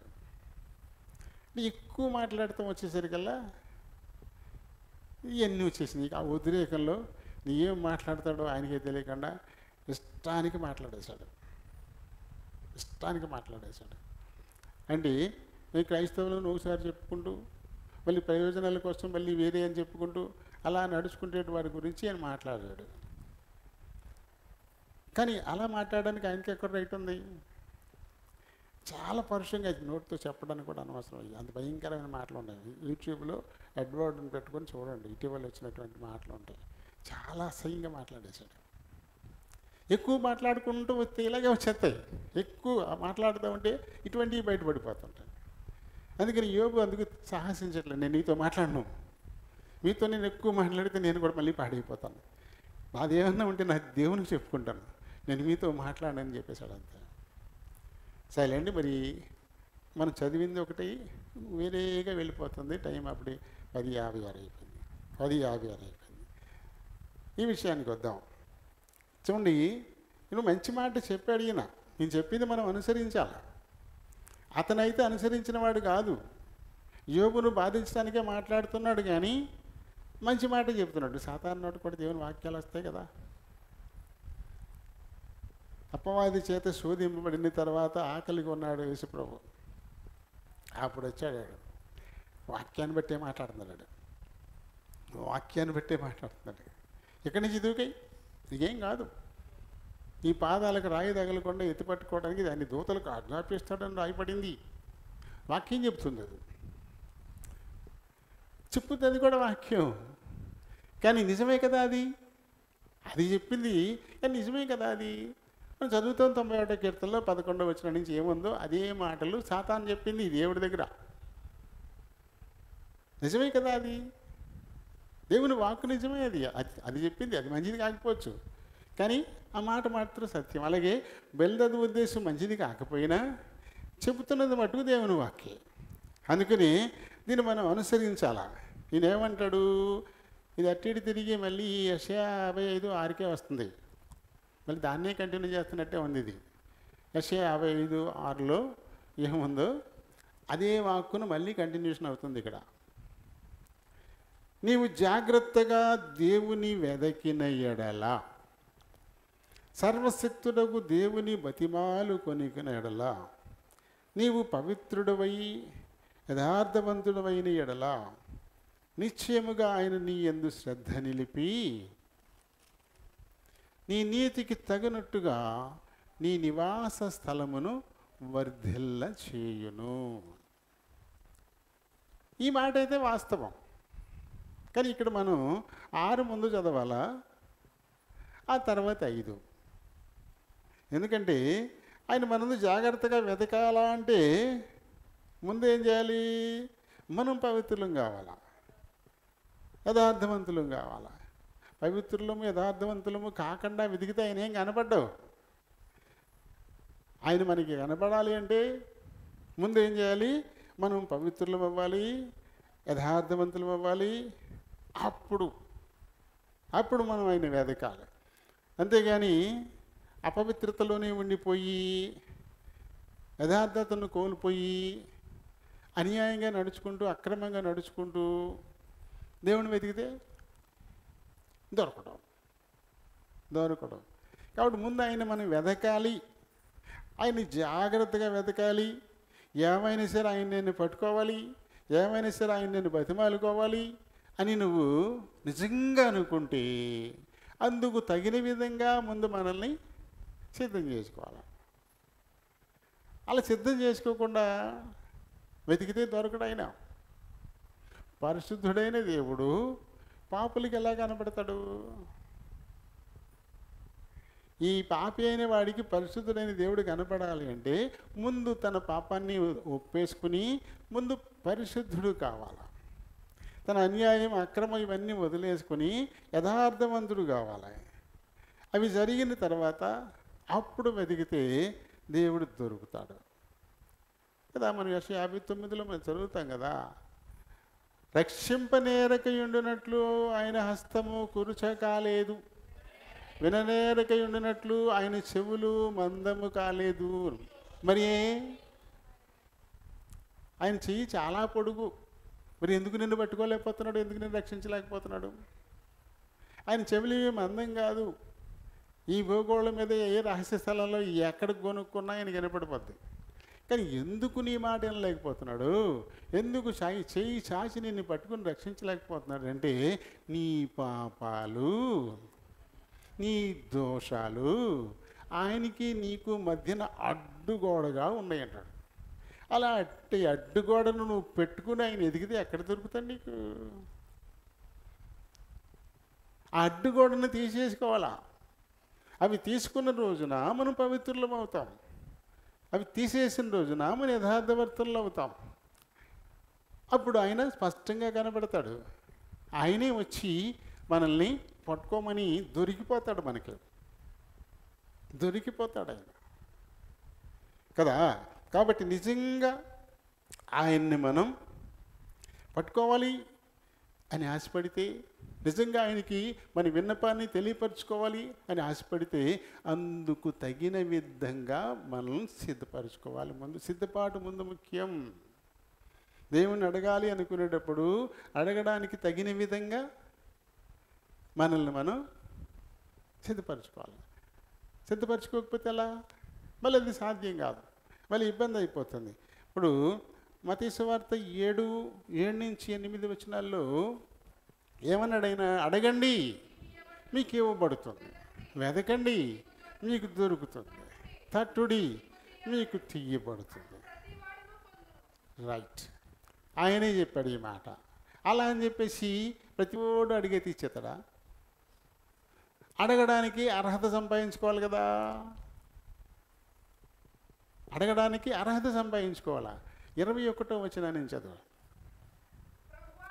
ప్రభువా ప్రభువా అని నన్ను పిలుచువాడు ప్రతివాడు పరలోక రాజ్యంలో ఏం ప్రవేశించడు. ప్రభువా ప్రభువా నన్ను పిలిచేటువంటి వాడు ప్రతివాడు ఏమి మేలు పొందలేడు. అడిగే ప్రతివాడు ఏమి మేలు పొందలేడు. కానీ నా తండ్రి చిత్త ప్రకారము చేయువాడే ప్రవేశిస్తాడు, చేయువాడే పొందుకుంటాడు. తండ్రి చిత్త ప్రకారం చేయకుండా ప్రభువాని పిలిస్తే ఏమి దొరకదు, అడిగితే ఏం దొరకదు, వెతికితే ఏం దొరకదు, అరిస్తే ఏం వినపడ్డావు. తండ్రి చిత్త ప్రకారం మనం నడుచుకోవాలి. ముందు తండ్రి చిత్త ప్రకారం అంటే మనలో ఆయన పరిశుద్ధుడు కాబట్టి మనం కూడా ఆయన వలె పరిశుద్ధులం అవ్వాలి. పరిశుద్ధులం అవ్వాలంటే మన పాపాలని మనం ఒప్పుకోవాలి. నాలో పాపం లేదు అనుకుంటే తను తానే మోసపుచ్చుకునేవాడు అవుతాడు. ఎందుకంటే మరి మనం జన్మంతోనే పాపులమని బైబిల్ చెప్తుంది. కాబట్టి పాపం లేనివాడు ఎవరున్నారు? పాపం చేయకపోయినా పాపే, చేయకుండానే పుట్టుకతోటే వచ్చేసింది నీతో పాటు పాపం. కాబట్టి నా చేతులతో నేనే పాపం చేసినట్లు లేను, నాకేమీ గుర్తులేదు, ఇంక నేనేం పాప నేను ఒప్పుకోను ఇలా అనుకోకూడదు. ఎందుకంటే జన్మ పాపం నీతోనే ఉంది. అప్పుడు అదే అడగాలి.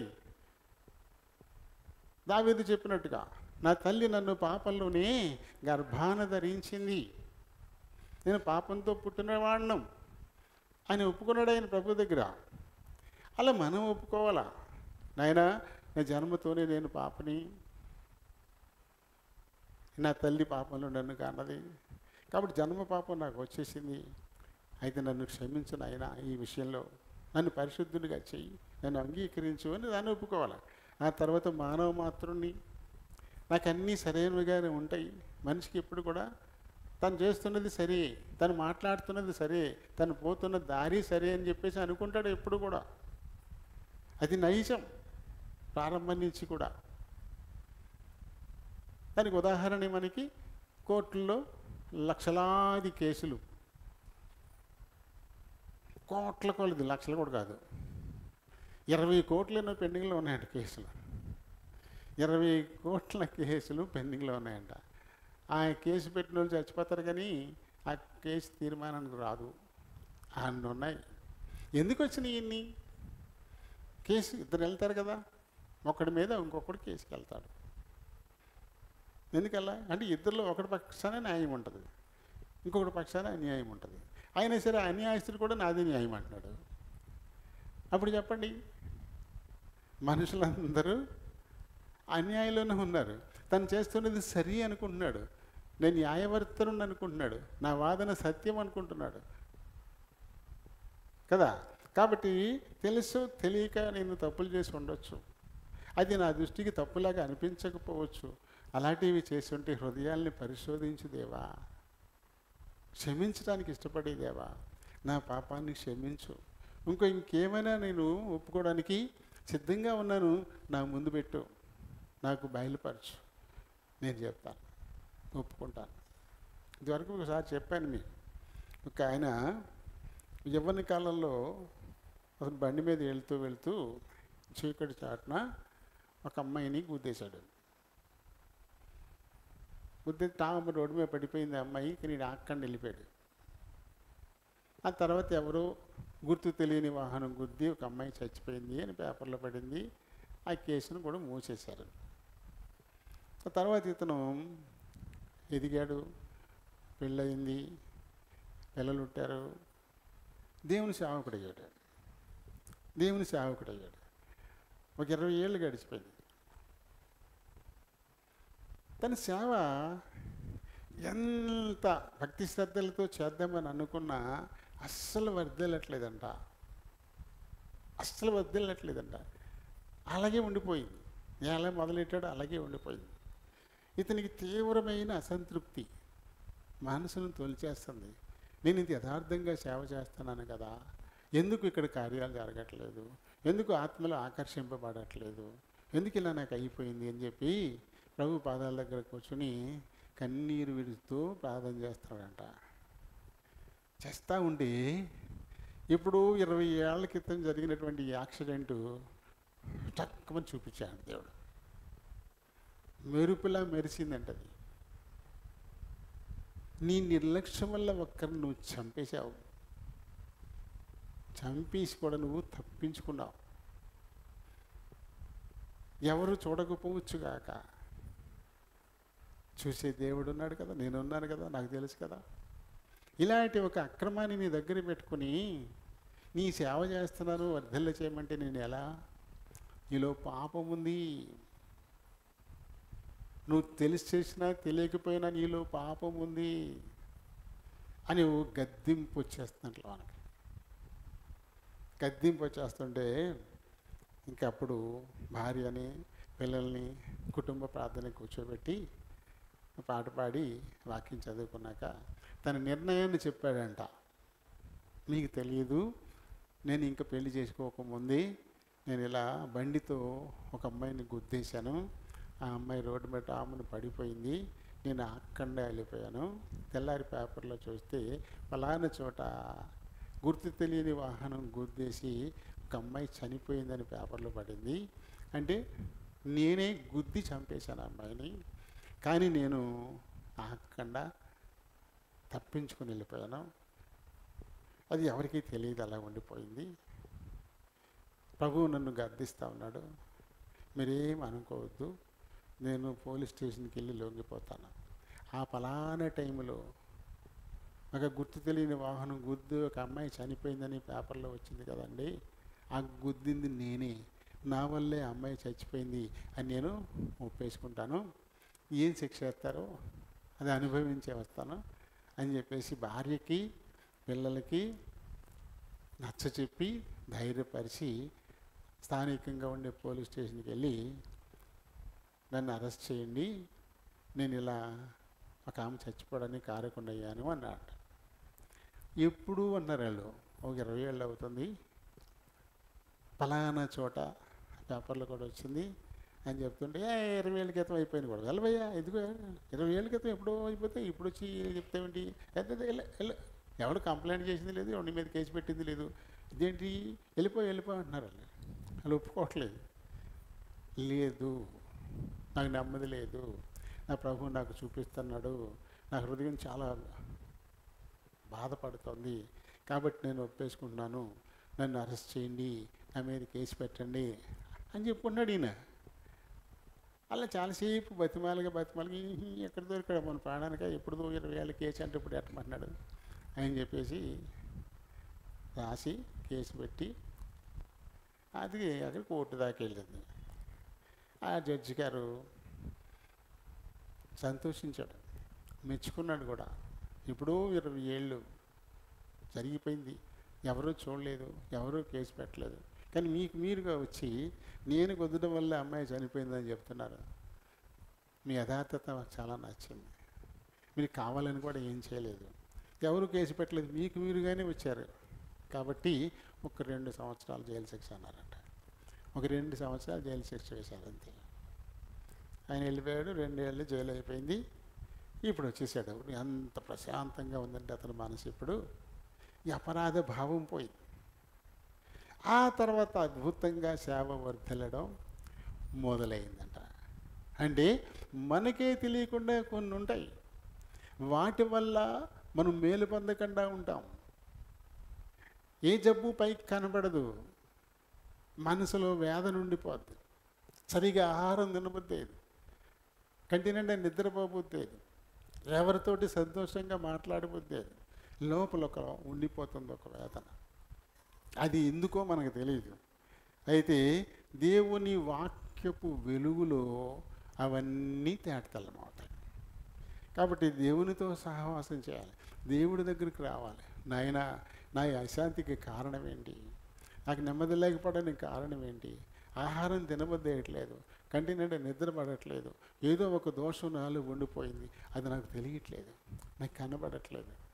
ఏది లేకుండా ఇలా అవ్వదు, ఉంది ఏదో, నాకు దయించి నాకు బయలుపరచు, అది ఎలాంటిదైనా నేను ఒప్పుకోవడానికి, అవసరమైతే శిక్ష అయినా అనుభవించడానికి నేను సిద్ధంగా ఉన్నాను అని చెప్పి ప్రభు పాదాల దగ్గరకు వచ్చి అడిగితే ఖచ్చితంగా దాన్ని చూపెడతాడు. ఎందుకంటే ఆయన కంటికి కనబడని సృష్టం ఈ సృష్టిలోనే లేదు. ఖచ్చితంగా నీకు చూపెడతాడు. చూపెట్టినప్పుడు దాని ప్రభు పాదాల దగ్గర నువ్వు ఒప్పుకున్న రోజున ఇప్పుడు ఎంత ప్రశాంతంగా ఉంటుంది, బరువంతా దిగిపోయినట్టు ఉంటుంది, బరువంతా దిగిపోతుంది. ప్రయాసపడి భారము మోస్తున్న సమస్త జనులారా అని ప్రభు పిలిచాడు కదా. మత్తయి సువార్తలో మనం 11:28 చదువుతాం. ప్రయాసపడి భారము మోస్తున్న, ఏంటి భారం? మనకు కనబడదు, ఇది మన మీద ఉన్న ఈ భారం, అది మన కంటికి కనపడదు, ఇతరులు కూడా కనపడదు. ఈ భారాన్ని దేవుని ఆత్మ నీలో ఉంది, అది మోస్తుంటుంది. ప్రతి మనిషిలోనూ దేవుని ఆత్మ ఉంది.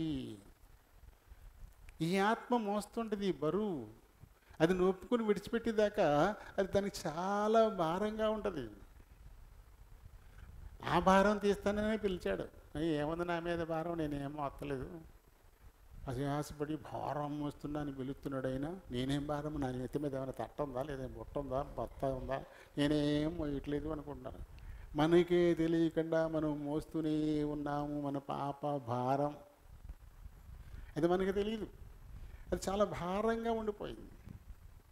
తను ఒప్పుకునేదాకా అది తొలగిపోదు, అది నేను ఎత్తినే ఉంటుంది. అది ఇంకా ఇంకా ఇంకా పెరిగి నిన్ను అలా భూమిలో కూరబెట్టబారదు అంతే. కాబట్టి ఎవరు గుర్తిస్తారో ఇలాంటి ఒక భారం నా మీద ఉందని వాళ్ళు ప్రభువుని ఒప్పుకుంటారు. అలా ఒప్పుకోవాలంటే ఏం చేయాలి? ముందు మళ్ళీ నిర్గమకాండం 15:26 వస్తే ఆయన వాక్కును శ్రద్ధగా వినాలంటాడు. నీ దేవుడైన యెహోవా వాక్కును శ్రద్ధగా విని అంటాడు. ఆయన దృష్టికి న్యాయమైనది చేయాలా? మనం వింటాం కానీ మన దృష్టికి న్యాయమైనది మనం చేసుకుంటాం. వాక్యం వింటలేదంటే వింటున్నాం కానీ చేసే దగ్గరికి వచ్చేసరికి మన దృష్టికి న్యాయమైనది చేస్తాం. దానం చేయమన్నాడు దేవుడు, విన్నాం కాబట్టి దానం చేస్తాం. ఇది దానం చేసేటప్పుడు ఎలా చేయమన్నాడు? ఈ చేతితో చేసేది ఈ చేతికి తెలియకుండా ఉండాలి అని చెప్పాడు. కానీ అలా చేస్తామా? ఇంత చేస్తున్నాం ఇంత చేస్తున్నాం ఎవరికి తెలియకపోతే ఎలాగా అని చెప్పేసి అందరికీ వెల్లడయ్యేలా మనం చేస్తాం. విన్నాం, వాక్యం శ్రద్ధగానే విన్నాం, కానీ ఆయన దృష్టికి అనుకూలంగా మాత్రం మనం చేయం. ఆయన దృష్టికి అనుకూలంగా మాత్రం మనం చేయం. మన దృష్టికి అనుకూలంగానే మనం చేసుకుంటూ ఉంటాం. మరి ఎలా ఫలం పొందుతాం? మంచి ఫలాన్ని ఎలా పొందుతాం? మనం మంచి ఫలాన్ని మనం పొందాలంటే ఆయన వాక్యం ఎలా విన్నామో, ఆయన ఎలా చేయమన్నారో ఆ ప్రకారంగానే మనం చేసినప్పుడు మాత్రమే ఒక మంచి ఫలితాన్ని మనం పొందుతాము. ఆయన వాక్కు వినాలి శ్రద్ధగాను, ఆయన దృష్టికి న్యాయంగా చేయాలి. వింటూ ఉన్న వాక్యం శ్రద్ధగానే, కానీ చేసేటప్పుడు మళ్ళీ మన దృష్టికి న్యాయంగా చేసుకుంటున్నాం. అప్పుడు ఏమైంది? పోయినట్టుగా. దేవుని దృష్టికి న్యాయమైనది ఏంటి? అలా నువ్వు చేయాలి. కానీ వింటున్నావు కానీ చేసేటప్పటికి మళ్ళీ మన దృష్టికి న్యాయంగా మన సొంత ఆలోచనలతోటి మనం చేస్తూ ఉన్నాం. మరి ఎలా ఫలితం దొరుకుద్ది? ఆయన మనల్ని స్వస్థపరచాలంటే కండిషన్లు చెప్పాడు. అక్కడ స్వస్థత పైన శరీరం పైన కావచ్చు, హృదయంలోనూ కావచ్చు. స్వస్థత అంటే పైననే కాదు, పైన ఏ జబ్బు లేదు కదా నాకు అనుకోవచ్చు, కానీ కంటికి కనపడిన జబ్బు నీ హృదయాన్ని పట్టుకొని పీడిస్తుంటుంది. మనోవ్యాధి, దానికి మందే లేదు, అది మనిషిని కొంగు తీసేస్తుంది, నిరాశలోకి నిస్పృహలోకి కృంగుదలలోకి తీసుకెళ్ళిపోద్ది. ఇలాంటి వ్యాధులు తగిన సమయానికి మంచి ఆదరణ దొరకకపోతే వారు బలవంతంగా తమ ప్రాణాలను తీసేసుకుంటున్నారు. ఇంట్లో ఫ్యాన్ కుర్రేసేసుకుంటున్నారు, మేడపైకి ఎక్కి అక్కడి నుంచి దూకి చచ్చిపోతున్నారు, లేదా దగ్గరలో ఏదైనా చెరువు ఉంటే అందులోకి వెళ్ళి మునిగిపోతూ ఉన్నారు, లేకపోతే పొలాన్ని కొట్టిన మందు ఎక్కడెట్టో చూసుకుంటున్నారు, శుభ్రంగా తాగేస్తున్నారు. ఎందుకు ఇలా? పైన వ్యాధి ఉండి కాదు, వారి వ్యాధి మనసుకు వ్యాధి, మనోవ్యాధి. దానికి మందే లేదు, అది కేవలం దేవుని వాక్యే మందు దానికి, ఆయన మాటే మందు దానికి. ఆయన మాత్రమే స్వస్థతనివ్వాలి మనకి. అందుకని ఏం చెప్పాడు ఇక్కడ? ఒకసారి మళ్ళీ చదువు అందరికీ స్పష్టంగా. నిర్గమకాండము 15వ అధ్యాయము 26వ వచనాన్ని, నీ దేవుడైన యెహోవా వాక్కును శ్రద్ధగా వినడంలో కూడా ఏదో వస్తాం ఏదో వింటాం, ప్రతిదీ మళ్ళీ ఇబ్బంది పెట్టేది. తలుపు కూడా ఎవరిని కనబెడితే వెళ్ళిపోతాం చూపు. ఇక్కడ పిల్ల ఇక్కడ లేచిందంటే చూపు ఇక్కడికి వచ్చేది, లేదా పక్కన ఎవరు గోక్కుంటారంటే అటు వెళ్ళిపోద్ది. అంటే కుదరలే, అసలు కుదురుకోలేదు. మనం ఇక్కడ ఏదో కూర్చున్నాం కానీ వింటున్నట్టే ఉన్నాం కానీ మొత్తం అన్నీ చూస్తూనే ఉంటాం. అప్పుడు ఎలా శ్రద్ధగా విన్నట్టు అవుతుంది? టీవీ ముందు కూర్చుని ఎంత శ్రద్ధగా చూస్తావు సీరియళ్ళు, ఎంత శ్రద్ధగా చూస్తావు. నీకు ఇష్టమైన పాత్ర కష్టం వచ్చిందంటే ఏడ్చేస్తావు, అక్కడ ఏడ్చేస్తావు ఎదురుకుండా కూర్చుని. ఆ పాత్రని ఎవడో బాధ పెడుతున్నాడో వాడికి ఎన్ని శాపనార్థాలు పెడతావు, ఎన్ని వచ్చేస్తాయి. ఎందుకలా? శ్రద్ధగా చూస్తున్నావు, శ్రద్ధగా వింటున్నావు, నీ హృదయం దానికి వశమైపోయింది. మరి దేవుని వాక్కు అలా అవుతుందా? దేవుని వాక్కు నీ హృదయాన్ని వశం చేసుకుంటుందా? అంత శ్రద్ధగా వింటున్నామా? శ్రద్ధగా వినాలి. ఆ తర్వాత ఏం చేయాలంట? ఆయన దృష్టికి న్యాయమైనది. మన దృష్టికి న్యాయమైందా? దేవుడి దృష్టికి న్యాయమైందా? దేవుడి దృష్టికి న్యాయం కావాలంటే ఆయన ఆజ్ఞలను అనుసరిస్తేనే ఆయన దృష్టికి న్యాయం అవుతుంది. ఆయన ఆజ్ఞలు తీసి పక్కన పెడితే మన దృష్టికి న్యాయం అవుతుంది, ఆయన దృష్టికి న్యాయం కాదు. ఆయన దృష్టికి న్యాయం అయితేనే ఆయన ఒప్పుకుంటాడు. ఆయన దృష్టికి న్యాయంగా నడుచుకుంటేనే నీకు మేలు చేస్తాడు. ఆయన దృష్టికి న్యాయంగా నువ్వు నడుచుకుంటేనే ఆయన ఆజ్ఞల్ని కట్టడల్ని అనుసరించి నడుచుకోగలుగుతావు. అప్పుడు మాత్రమే. ఎన్నెన్నో వింత తెగుళ్ళు వస్తున్నాయి. ఐగుప్తీలకు వచ్చిన తెగులని రాశారు ఇక్కడ. ఐగుప్తీలకు వచ్చిన తెగులు అంతకుముందు ఎప్పుడు రాలా. వింత తెగుళ్ళు. కరోనా మనకు తెలుసా? ఎంత వింత తెగులు అది. అది కంటికి కనబడద్దా? చిన్న వైరస్. మైక్రోస్కోపులు పెట్టి చూస్తే కానీ కనపడదు. కంటికి కనపడని వైరస్ ఎన్ని వందల కోట్ల మందిని గడగడగడలాడించేసింది. గడగడగడ లక్షల మంది చచ్చిపోయారు. ఎలా రాలిపోయారో వాళ్ళకే తెలియదు. నిజంగా చావు విలువ చాలా తేలిక చేసి పారేసింది. అందుకుముందు ఏదన్నా ఊర్లో మనం చచ్చిపోయాడంటే అది చన్నాళ్ళు ఆ దిగులు ఉండేది. చన్నాళ్ళు ఇంట్లోంచి బయటకు వస్తాకే భయపడేవారు చచ్చిపోయారంటే. ఆ వీధంటే వెళ్ళడానికే భయపడిపోయారు. ఆ వీధిలో చచ్చిపోయారంటే ఆ వీధంటేనే నడిచేవారు కదా. అసలు అంత భయం ఉండేది. ఈ కరోనా వచ్చాక చావు చాలా తేలికైపోయింది. అస్సలు భయపడలేదు. ఎవరు చచ్చిపోతామేమో అని భయపడ్డారు తప్ప చనిపోయిన వాళ్ళని గురించి భయపడలా. ఒక చచ్చిపోతామేమో అని భయం వేసేది వాళ్ళకి, అంతేగాని చనిపోయిన వారి మరణాన్ని గురించి మటుకు ఎవరు భయపడలా. అంత తేలిక చేసి పారేసింది మరణం ఈ కరోనా వచ్చి కదా. కంటికి కనబడదు. అటువంటి వింతైన వ్యాధులు వచ్చాయి ఐగుప్తుల మీదకి. అందుకని ఆ పేరెట్టాడు ఇక్కడ. ఐగుప్తీలకు వచ్చిన ఏ తెగులు మీకు రానియ్యను. అవి వింతైన తెగుళ్ళు. వింతైన తెగుళ్ళని పెట్టుకోవాలి. అక్కడ వచ్చినటువంటి వడగళ్ళ, లేకపోతే గడ్ల, లేకపోతే అసలు నీళ్లు ఎర్రగా రక్తంలాగా మారిపోవడమా, లేకపోతే పేల, లేకపోతే మిడతల, ఇవి కాదు. అవి వింతైన తెగుళ్ళు. అంతకుముందు ఎప్పుడు రాలేదు అలాంటివి. కొంత భాగం మట్టుకు గోసేను ప్రాంతం మట్టుకు వెలుగు, రామ్సేస్ ప్రాంతం అంతా చీకటి. 3 రోజులు 72 గంటలు అంధకారం. చీకటి కూడా కాదు. చీకటి వేరు, అంధకారం వేరు. ఏ లైట్లు లేకుండా ఉందనుకోండి రాత్రి, ఇదని మనం చీకటి అంటాం. ఆ చీకట్లో కూడా 2 కళ్ళు గట్టిగా మూసుకుని వెళ్ళిపోతే అది అంధకారం. చీకట్లు కూడా మనకు కనపడుతుంది, అన్నీ మనం వెళ్ళిపోగలుగుతాం. కానీ అంధకారం అంటే అడుగు తీసి అడుగు పెట్టలేం. అలా 72 గంటలు అంధకారంతో మొత్తేసాడు రామ్సేస్ ప్రాంతాన్ని. ఇజ్రాయేలీలు ఉన్న గోషేన్ ప్రాంతంలో మళ్ళీ సూర్యోదయం సూర్యాస్తం అంత మామూలు. ఎంత వింతది. ఒకటే ఐగుప్తు దేశం, అందులో తన ప్రజలు ఉన్నటువంటి ప్రాంతం ఐగుప్తీలు ఉన్న ప్రాంతంగా విడగొట్టేసి ఐగుప్తీలు ఉన్న ప్రాంతానికి మట్టుకే 72 గంటలు అంధకారం. కానీ ఇజ్రాయేల్ ఉన్న ప్రాంతానికి ఏమీ లేదు, మామూలే. వింత కదా మరి. ఐగుప్తులు కానీ వింతైన తెగుళ్ళు అనమాట. ఇవి అర్థం కాని తెగుళ్ళు. అలాంటి వింతైన తెగుళ్ళు ఏమి నీకు నేను రానియను. అయినా వస్తాయి ఒక్కొక్కసారి. నువ్వు తినే తిండిని బట్టో, పీల్చే గాలిని బట్టో, తాగే నీటిని బట్టో, నువ్వు ఉన్న నేలను బట్టో, నీ చుట్టూ ఉండే వాతావరణాన్ని బట్టో రావచ్చు. నేనున్నాను, స్వస్థపరచు యెహోవా, యెహోవా రోఫా, యెహోవా రఫీకా అనేటువంటి నామాన్ని అక్కడి దేవుడు ప్రకటించాడు కదా. కాబట్టి అది మన పట్ల చేయడానికి ఆయన చాలినాడు, అనుమానం లేదు. కానీ అది మనం పొందుకోవాలంటే ఖచ్చితంగా మనం ఏం చేయాలి? ఆయన వాక్కును శ్రద్ధగా వినాలి, ఆయన దృష్టికి న్యాయమైనది చేయాలి, ఆయన ఆజ్ఞల్ని కట్టడలను అనుసరించి నడుచుకోవాలి. అప్పుడే నువ్వు పవిత్రుడవవుతావు, పరిశుద్ధుడవవుతావు, దేవుని దృష్టికి స్పష్టంగా కనపడతావు.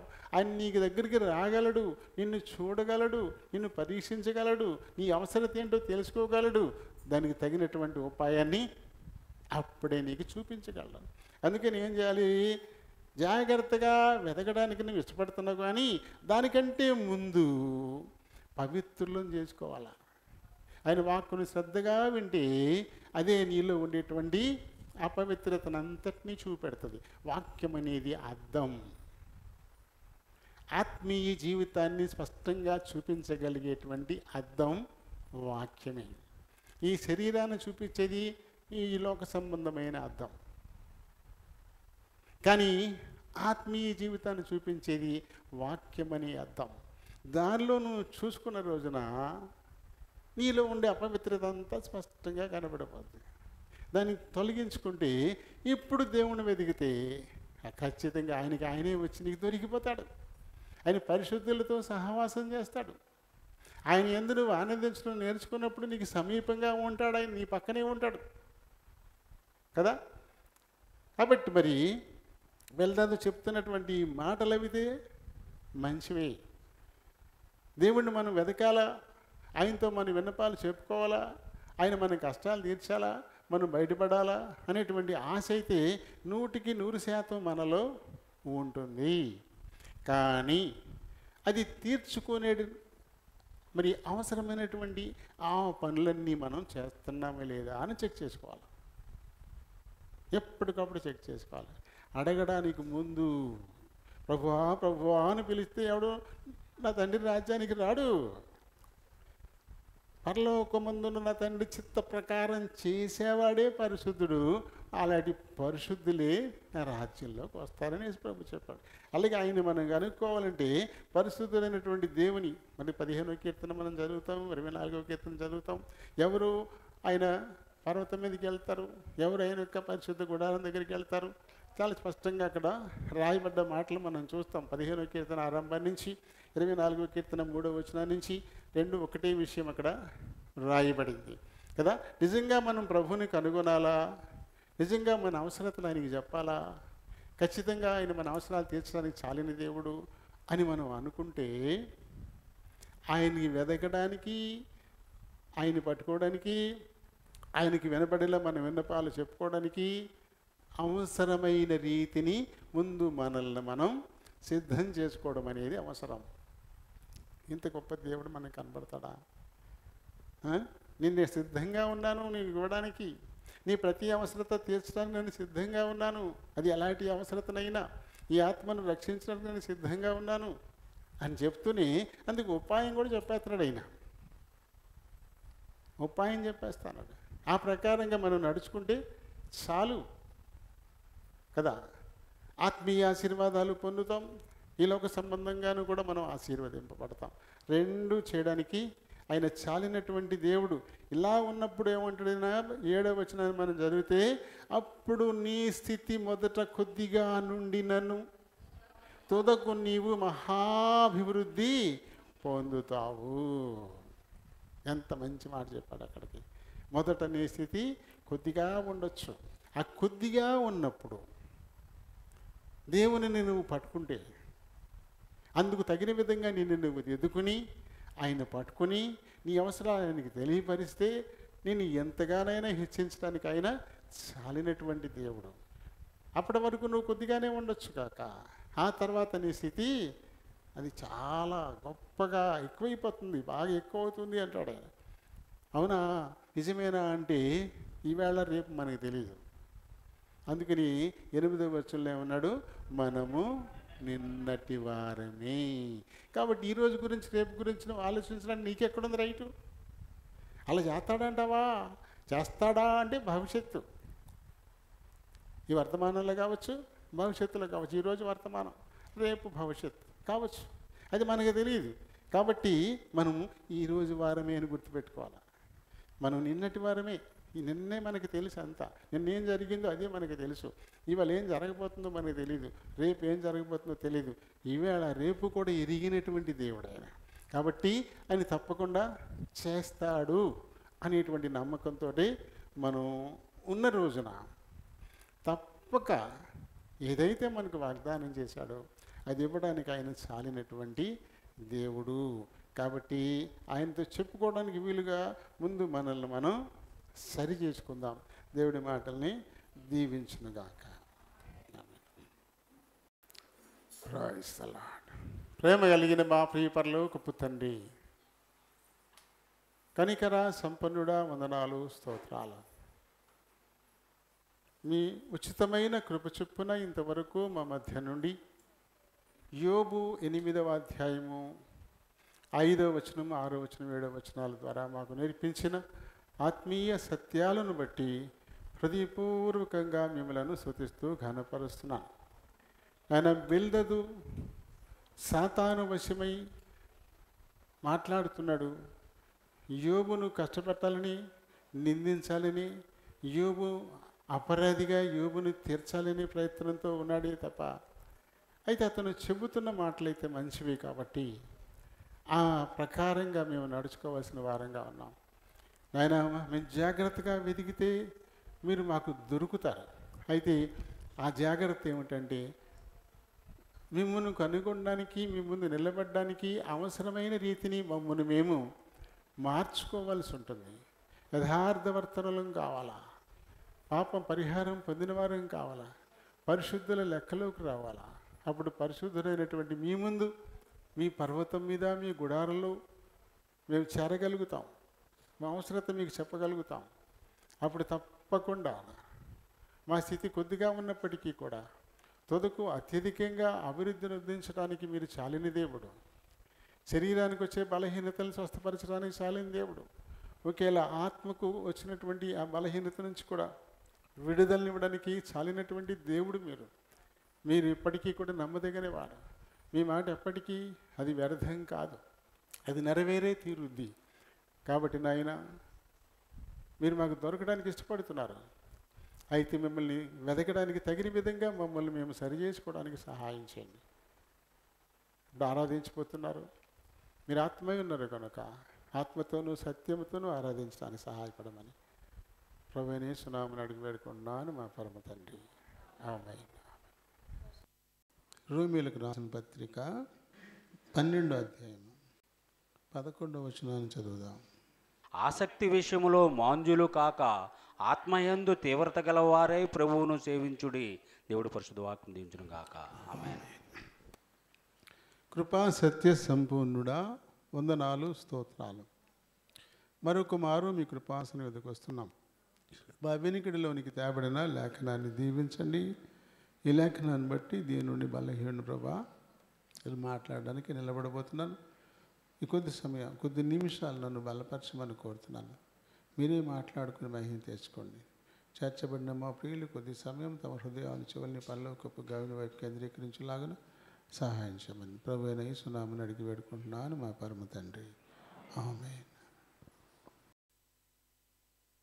Praise the lord.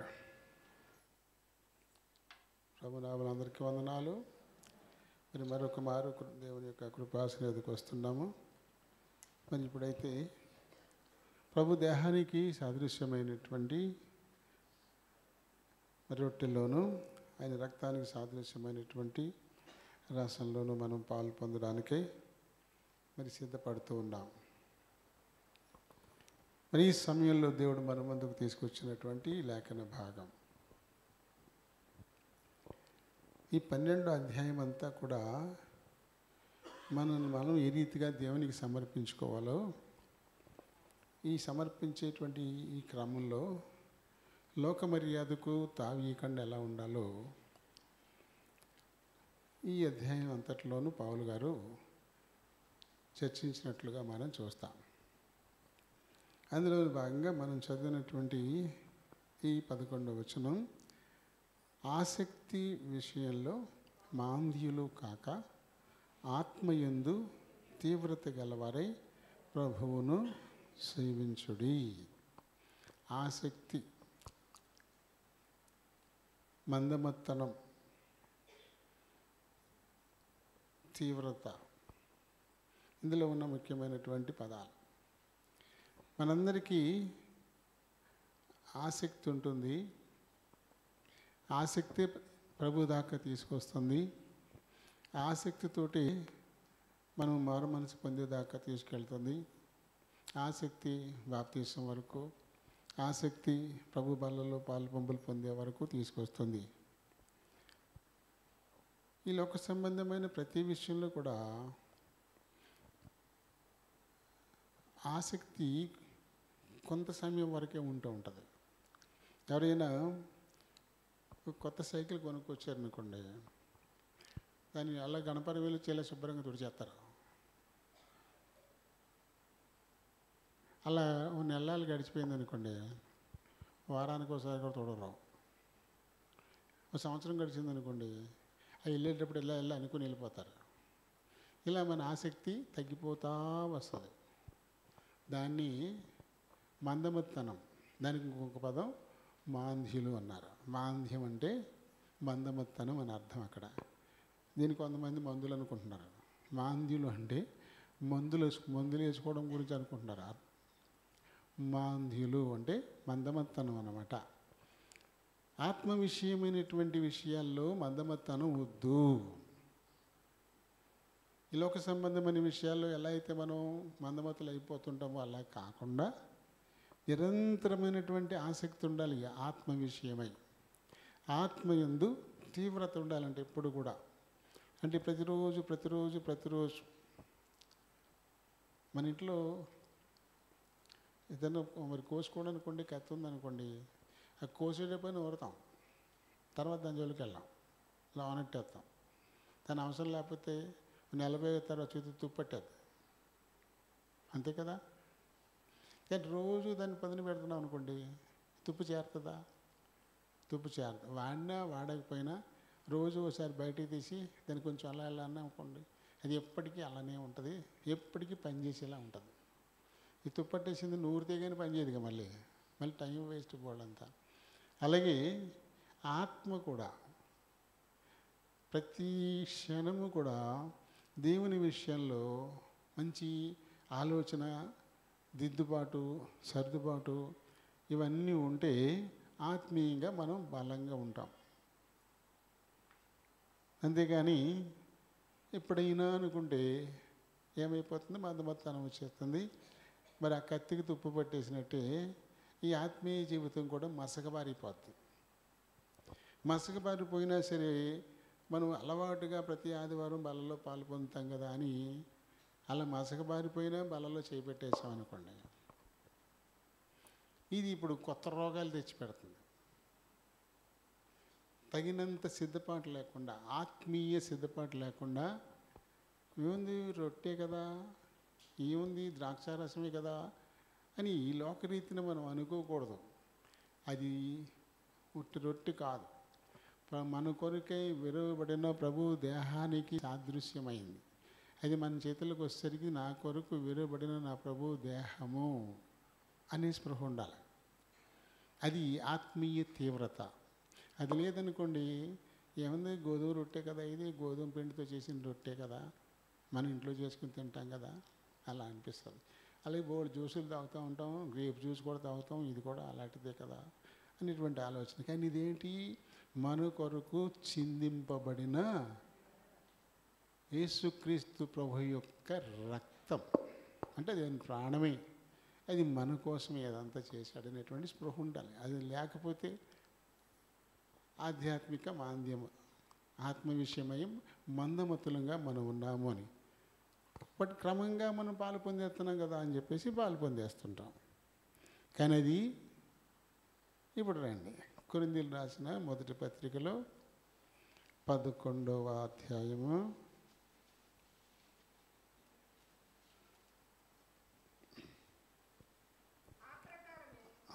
28 నుంచి చదువుదాం, లేదా 27 చదువు. కాబట్టి ఎవడు అయోగ్యముగా ప్రభు యొక్క రొట్టెను తినును, లేక ఆయన పాత్రలోనిది త్రాగును, వాడు ప్రభు యొక్క శరీరమును గూర్చియు రక్తమును గూర్చియు అపరాధి అన్నాడు. అంటే అయోగ్యంగా పాలు పొందడం. ఆత్మ విషయమై తీవ్రత లేదు, ఆత్మ చల్లారిపోయింది. దానికి కారణం లోక మర్యాద. ఆ 12వ అధ్యాయంలో ప్రారంభంలో చెబుతాడు, మీరు ఈ లోక మర్యాదను అనుసరింపక అన్నాడు. లోక మర్యాదలో మనం పడిపోయినప్పుడు ఆత్మ విషయమే మందమతులం అయిపోతాం.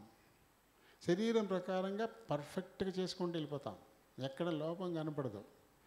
ఈ శరీర సంబంధంగా కరెక్ట్గా వెళ్ళిపోతూ ఉంటాం. కానీ అది ఆత్మీయంగా సరికాదు. ఆత్మీయంగా సరికానప్పుడు మనం అయోగ్యం అవుతాం. అయోగ్యంగా ప్రభు దేహాన్ని తీసుకున్నా, ప్రభు రక్తాన్ని తీసుకున్నా అది నేరమవుతుంది. మనం అపరాధులం అవుతాం. అందులో పాలు పొందడానికి అర్హత ఉండి తీసుకుంటే నువ్వు యోగ్యుడు. అర్హత లేకుండా తీసుకుంటే నేరస్తులం అవుతామంట. మరి నేరస్తులు శిక్షకు పాత్రలే కదా. తర్వాత వచ్చిన చదువు. కాబట్టి ప్రతి మనుష్యుడు తన్ను తాను పరీక్షించుకోవాలా. ఆధ్యాత్మికంగా ఆత్మ విషయమై నేను తీవ్రత ఉన్నానా, జాగ్రత్తగా ఉన్నానా, నా ఆత్మీయ స్థితి పడిపోకుండా ఉందా, ఇది ఎక్కడైనా తొట్టిల్లిపోయానా, శరీరం గెలిచిందా, లోక మర్యాదలో మునిగి తేలానా, ఈ ఆలోచన ఉండాలంటాడు. అలా ఆలోచించుకొని అప్పుడు నేను యోగ్యుడిని కాదు తెలుసుకోవాలి, పరీక్షించుకోవాలి. వాళ్ళను అలాగూ చేసి ఆ రొట్టెను తిని ఆ పాత్రలోనిది త్రాగవలెను. ప్రభువు శరీరమని వివేచింపక తిని త్రాగువాడు తనకు శిక్షావిధి కలుగుటకి. అది ఇది ప్రభు దేహం. నా కొరకు విరవబడిన ప్రభు యొక్క దేహానికి సాదృశ్యమైనది. ఆయన దేహం అనేటువంటి స్పృహ ఉండాలి. అలాగే ఇది నా ప్రభు నా కొరకు చిందించిన రక్తం అనే స్పృహ ఉండాలి. ఆ స్పృహతోటి పరిశుద్ధుడైన ప్రభు యొక్క దేహాన్ని ఆహారంగా తీసుకోవడానికి మనము పరిశుద్ధులమా కాదా, ఎక్కడైనా జారిపోయామా, దీన్ని పరీక్షించుకోవాలా. పరీక్షించుకోకుండా ఎట్ట పెడితే ఎట్ట తీసుకుంటే మీరు శిక్షకు లోనవుతారు. శిక్షావిధికి మీరు లోనైన వారు అవుతారు. ఇందువలనని ఇలా చేయడం వల్ల ఈ ఆత్మీయ స్థితిని సరిచూసుకోకుండా, తగిన యోగ్యత ఉన్నారా లేదా చూసుకోకుండా, ప్రతి వారం తీసుకునేదే కదా, వారం తీసుకునేదే కదా, ఇందులో పెద్ద కొత్తగా ఏముంది, ఇలా ఏమైనా కొత్తగా తీసుకుంటున్నానా నేను అని అనుకోకూడదు. ప్రతిరోజు జాగ్రత్తలు తీసుకుని చేశారనుకోండి, మీ కూర ఎంత చక్కగా వండుతారు. కానీ ఎప్పుడు చేసేదే కదా అన్నట్టుగా వెళ్ళిపోతుంటాం. కాబట్టి ఒకసారి కుదిరితే ఒకసారి కుదరదు. అలా కాకుండా ప్రతిరోజు కొత్త అన్నట్టుగా జాగ్రత్త తీసుకొని చేస్తే అది చాలా బాగుంటుంది కదా, అవునా కదా. లేకపోతే ఖర్చే తప్ప ప్రయోజనం ఉండదు. ఇంత ప్రయాసపడి చేసినా మెప్పు ఉండదు. ఏమండావు అంటాడు, చచ్చిపోతాం. అంతే కదా. రోజు చేసేదే కదా అనుకోవడం పొరపాటు. ప్రతిరోజు కొత్తగా చేయాలి. ఎందుకంటే దేవుడు మన మీద ప్రతిరోజు కొత్తగా వాత్సల్యత పుట్టించుకుంటున్నాడు. ఆయన ప్రతిరోజు కొత్తగా మన మీద ఆయనకి వాత్సల్యత, ప్రేమ కాదు, ప్రేమ కంటే ఎక్కువైనది. పసిబిడ్డ మీద తల్లికి ఉండేటువంటిది. పసిబిడ్డ మీద తల్లికి అలాంటి వాత్సల్యత ఉంటుంది, అది ప్రేమ కాదు. ప్రేమ కంటే చాలా ఎక్కువైందనమాట. అలాంటి వాత్సల్యతను ప్రతిరోజు మన మీద కొత్తగా పుట్టించుకుంటున్నాడంట ఆయన. మరి అలాంటి ప్రేమ మనం కొత్తగా పుట్టించుకోవద్దా? ఏ రోజుకు ఆ రోజు కొత్తగా ప్రభువును ప్రేమించాలి. కొత్తగా ప్రతీది కొత్త బండి తెచ్చుకుంటే ఎంత జాగ్రత్తగా వాడుకుంటామో అలాగే కొత్తగాని రోజు కొత్తగాని అలా తీసుకోవాలంట. అలా చేయకుండా ఉండడాన్ని బట్టి మీలో అనేకులు, అంటే నేను యోగ్యురాలనా కాదా, ఈ వారం దినాల్లో నేను ఎక్కడైనా ఈ లోక మర్యాదలో పడిపోయి కొట్టుకుపోయానా, ఈ లోకంతో రాజీ పడిపోయానా. ఎందుకంటే మన చుట్టూ ఉండే మనుషులే, అయితే మన వంటి వారు కాదు, కానీ మనోళ్ళే. కాబట్టి వాళ్ళు పిలుస్తారు, వాళ్ళు ఏదో చేయమంటారు, వాళ్ళు ఏదో పెడతారు, అది ఎక్కడికో తీసుకెళ్తారు, వాళ్ళ అడుగులు అడిగేస్తాం, వాళ్ళ చేతిలో చేయేస్తాం, వాళ్ళతో పాటు కలిసి తింటాం. ఇవన్నీ జరిగిపోతూ ఉంటాయి. ఎక్కడ మనం అడ్డుకున్నా వద్దనుకున్నా ఏమనుకుంటారు, అనవసరంగా బాధపెట్టినట్టే ఎందుకులే అన్నట్టుగా రాజీ పడిపోతూ ఉంటాం. అలా పడకూడదు, రాజీ పడిపోతుంటాం. మరి నేను గొల్లగూడెం హై స్కూల్లో పనిచేసినప్పుడు నేను అక్కడికి వెళ్ళేటప్పటికీ 2 క్రైస్తవులు ఉన్నారు అక్కడ. ఆ స్కూల్లో ముగ్గురు ఉన్నారు. ఒక ఆవిడ చౌదరి, ఆవిడ మార్పు చెందింది, హిందీ టీచర్ ఆవిడ విశ్వాసాలు, వాళ్ళు కమ్మోళ్ళు వాళ్ళ విశ్వాసాలు. ఇంకొక అతనేమో ట్రైబల్ ఎస్టీ చెందిన అతను నాగేశ్వరరావు అని లెక్కలు మేస్తారు, వాళ్ళు కన్వర్టే, వాళ్ళకి ఇచ్చింది. ఒక ఆయన అయితే పాస్టర్ గారు కొడుకు. ముగ్గురు ఉన్నారు అక్కడ ఆ స్కూల్లో క్రైస్తవులు. కానీ అక్కడ పక్కనే చిన్న తిరుపతి ఉంటుంది కదా, ఆ మాస్టర్లు ఎవడో ఒకరు శనివారం వెళ్తారు, వెళ్ళి దర్శనం చేసుకుని ప్రసాదం పట్టుకొచ్చి సోమవారం రాగానే పంచుతారు.